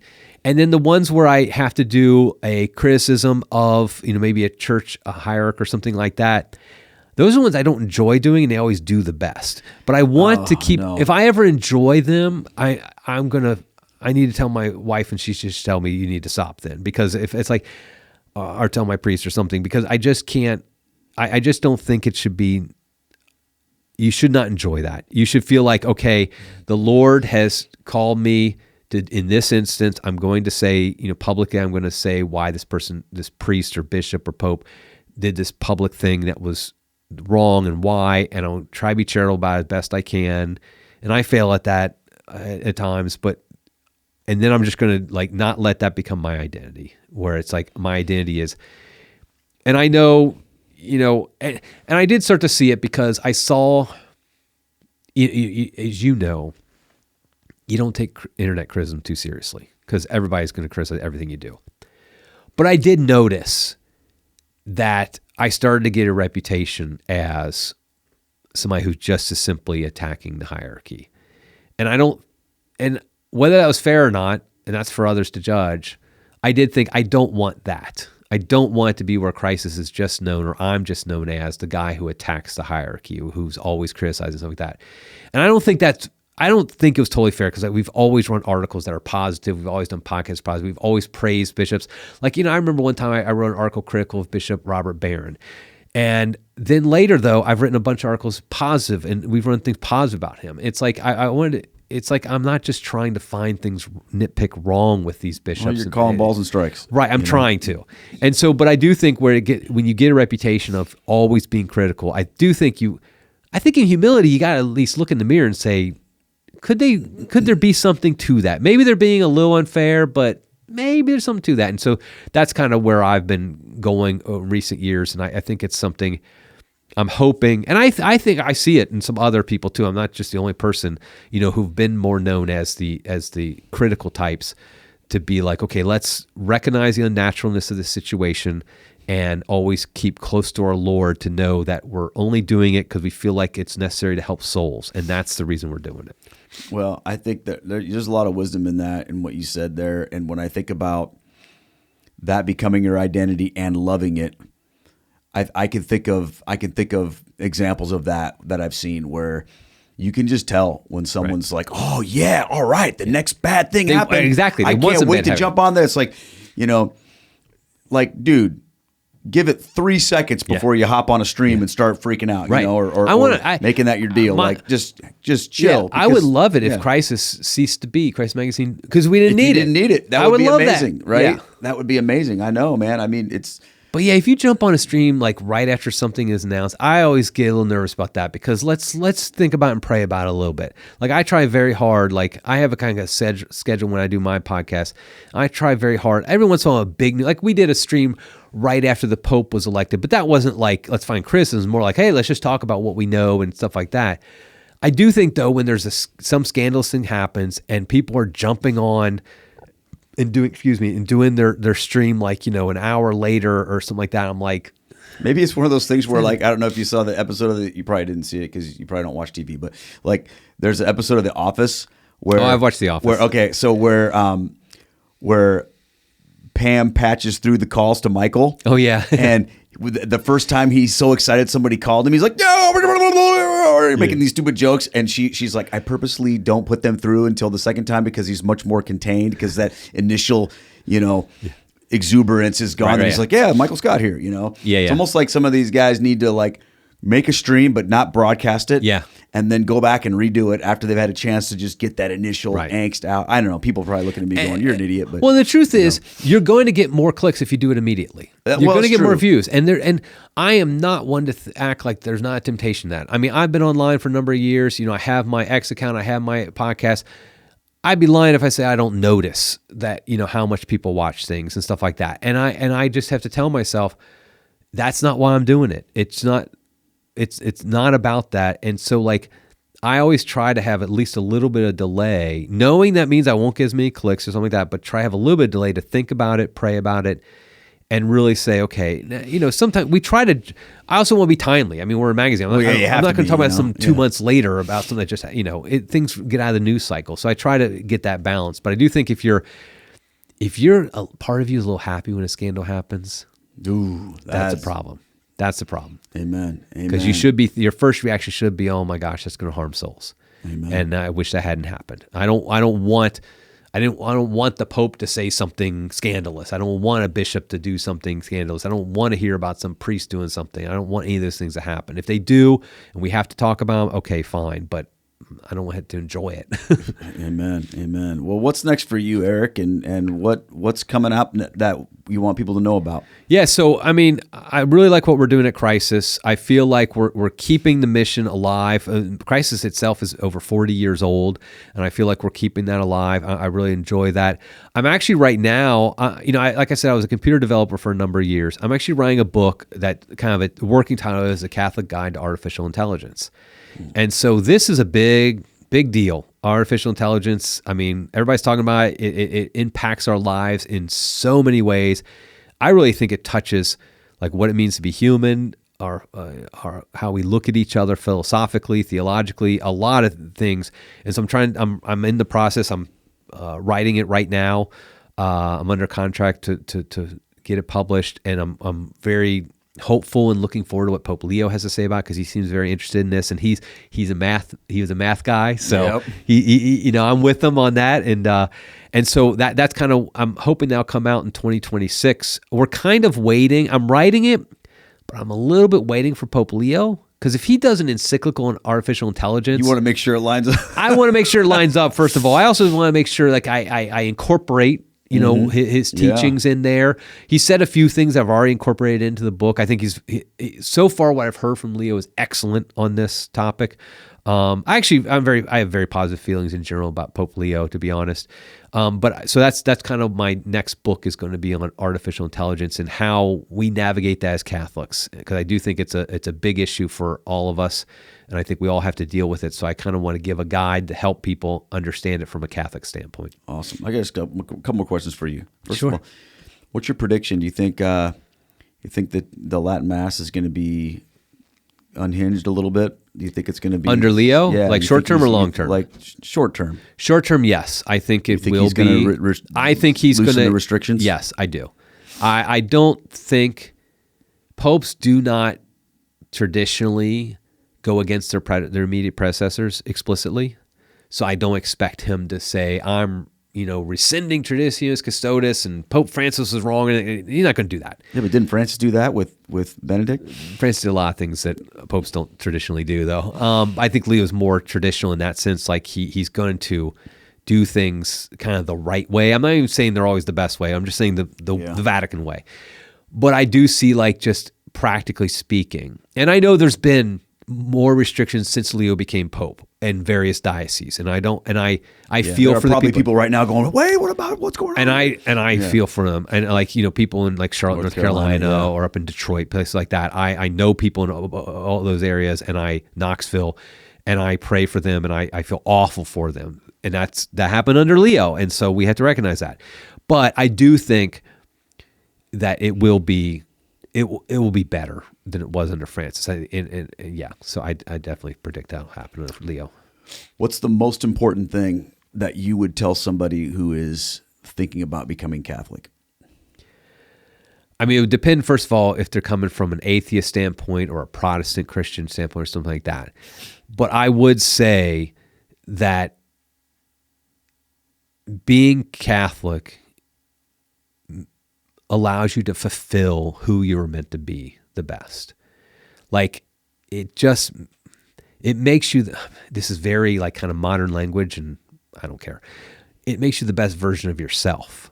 You live your best life now, man. Yeah, I mean, I know there's a lot of problems with that type of thing, but I do think in a true, it's like Irenaeus, I think it was, who said, like, the glory, like man dignity is like, I can't remember now the quote. The glory of God is man fully alive. Yeah. The idea of we were meant for so much more than this world is giving us. I mean, when I traveled out here, I can't help but notice the people around me, they're all just like, they're flipping through their TikTok and they're just like zombies. And that's so sad. We're made for so much more than just doom scrolling and scrolling through TikTok. And that's so awful for us. And we're made in so many ways. And there are ways you can escape that aren't Catholicism that are better. Like, like the minimalist movement is a good thing. Protestantism is better, well practiced and be good in a lot of ways.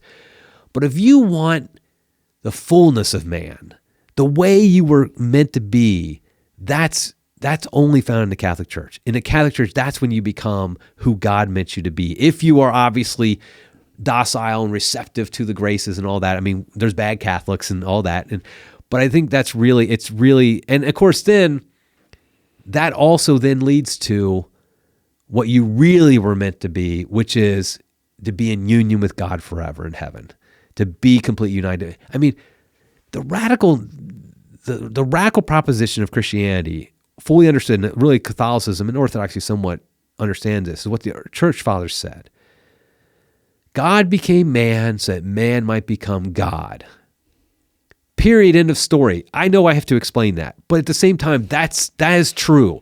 God became man so that man might become God. We are not meant to, we weren't created to be sitting around and looking at our phones all day or living in sin, fornication or, pornography and all these things that the world traps us with. We were meant to be literally gods.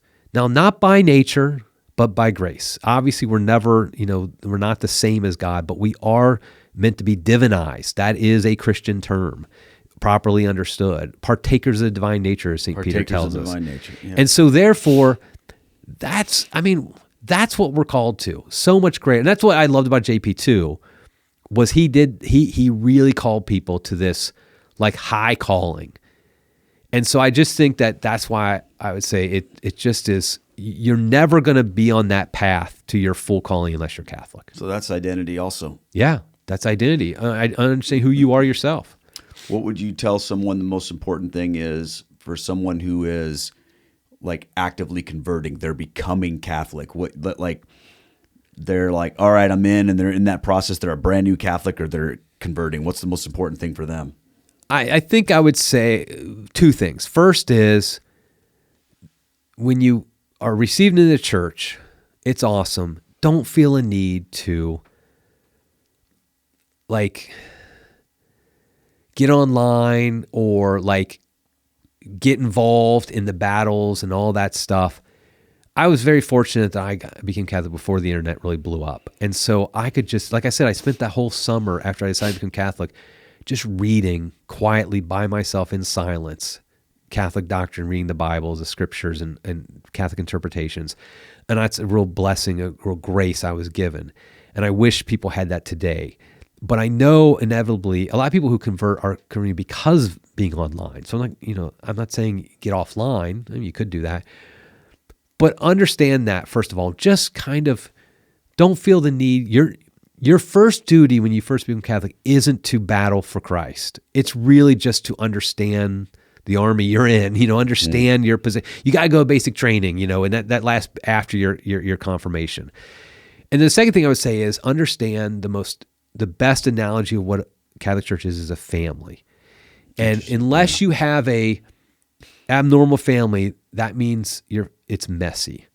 and there's going to be fights. There's going to be scandals. There's going to be, you don't leave your family because your uncle did something terrible or whatever the case may be. And so, yes, you're going to hear, when you become Catholic, you're looking at all the good stuff, which is great. And that's why you become Catholic, and God uses that.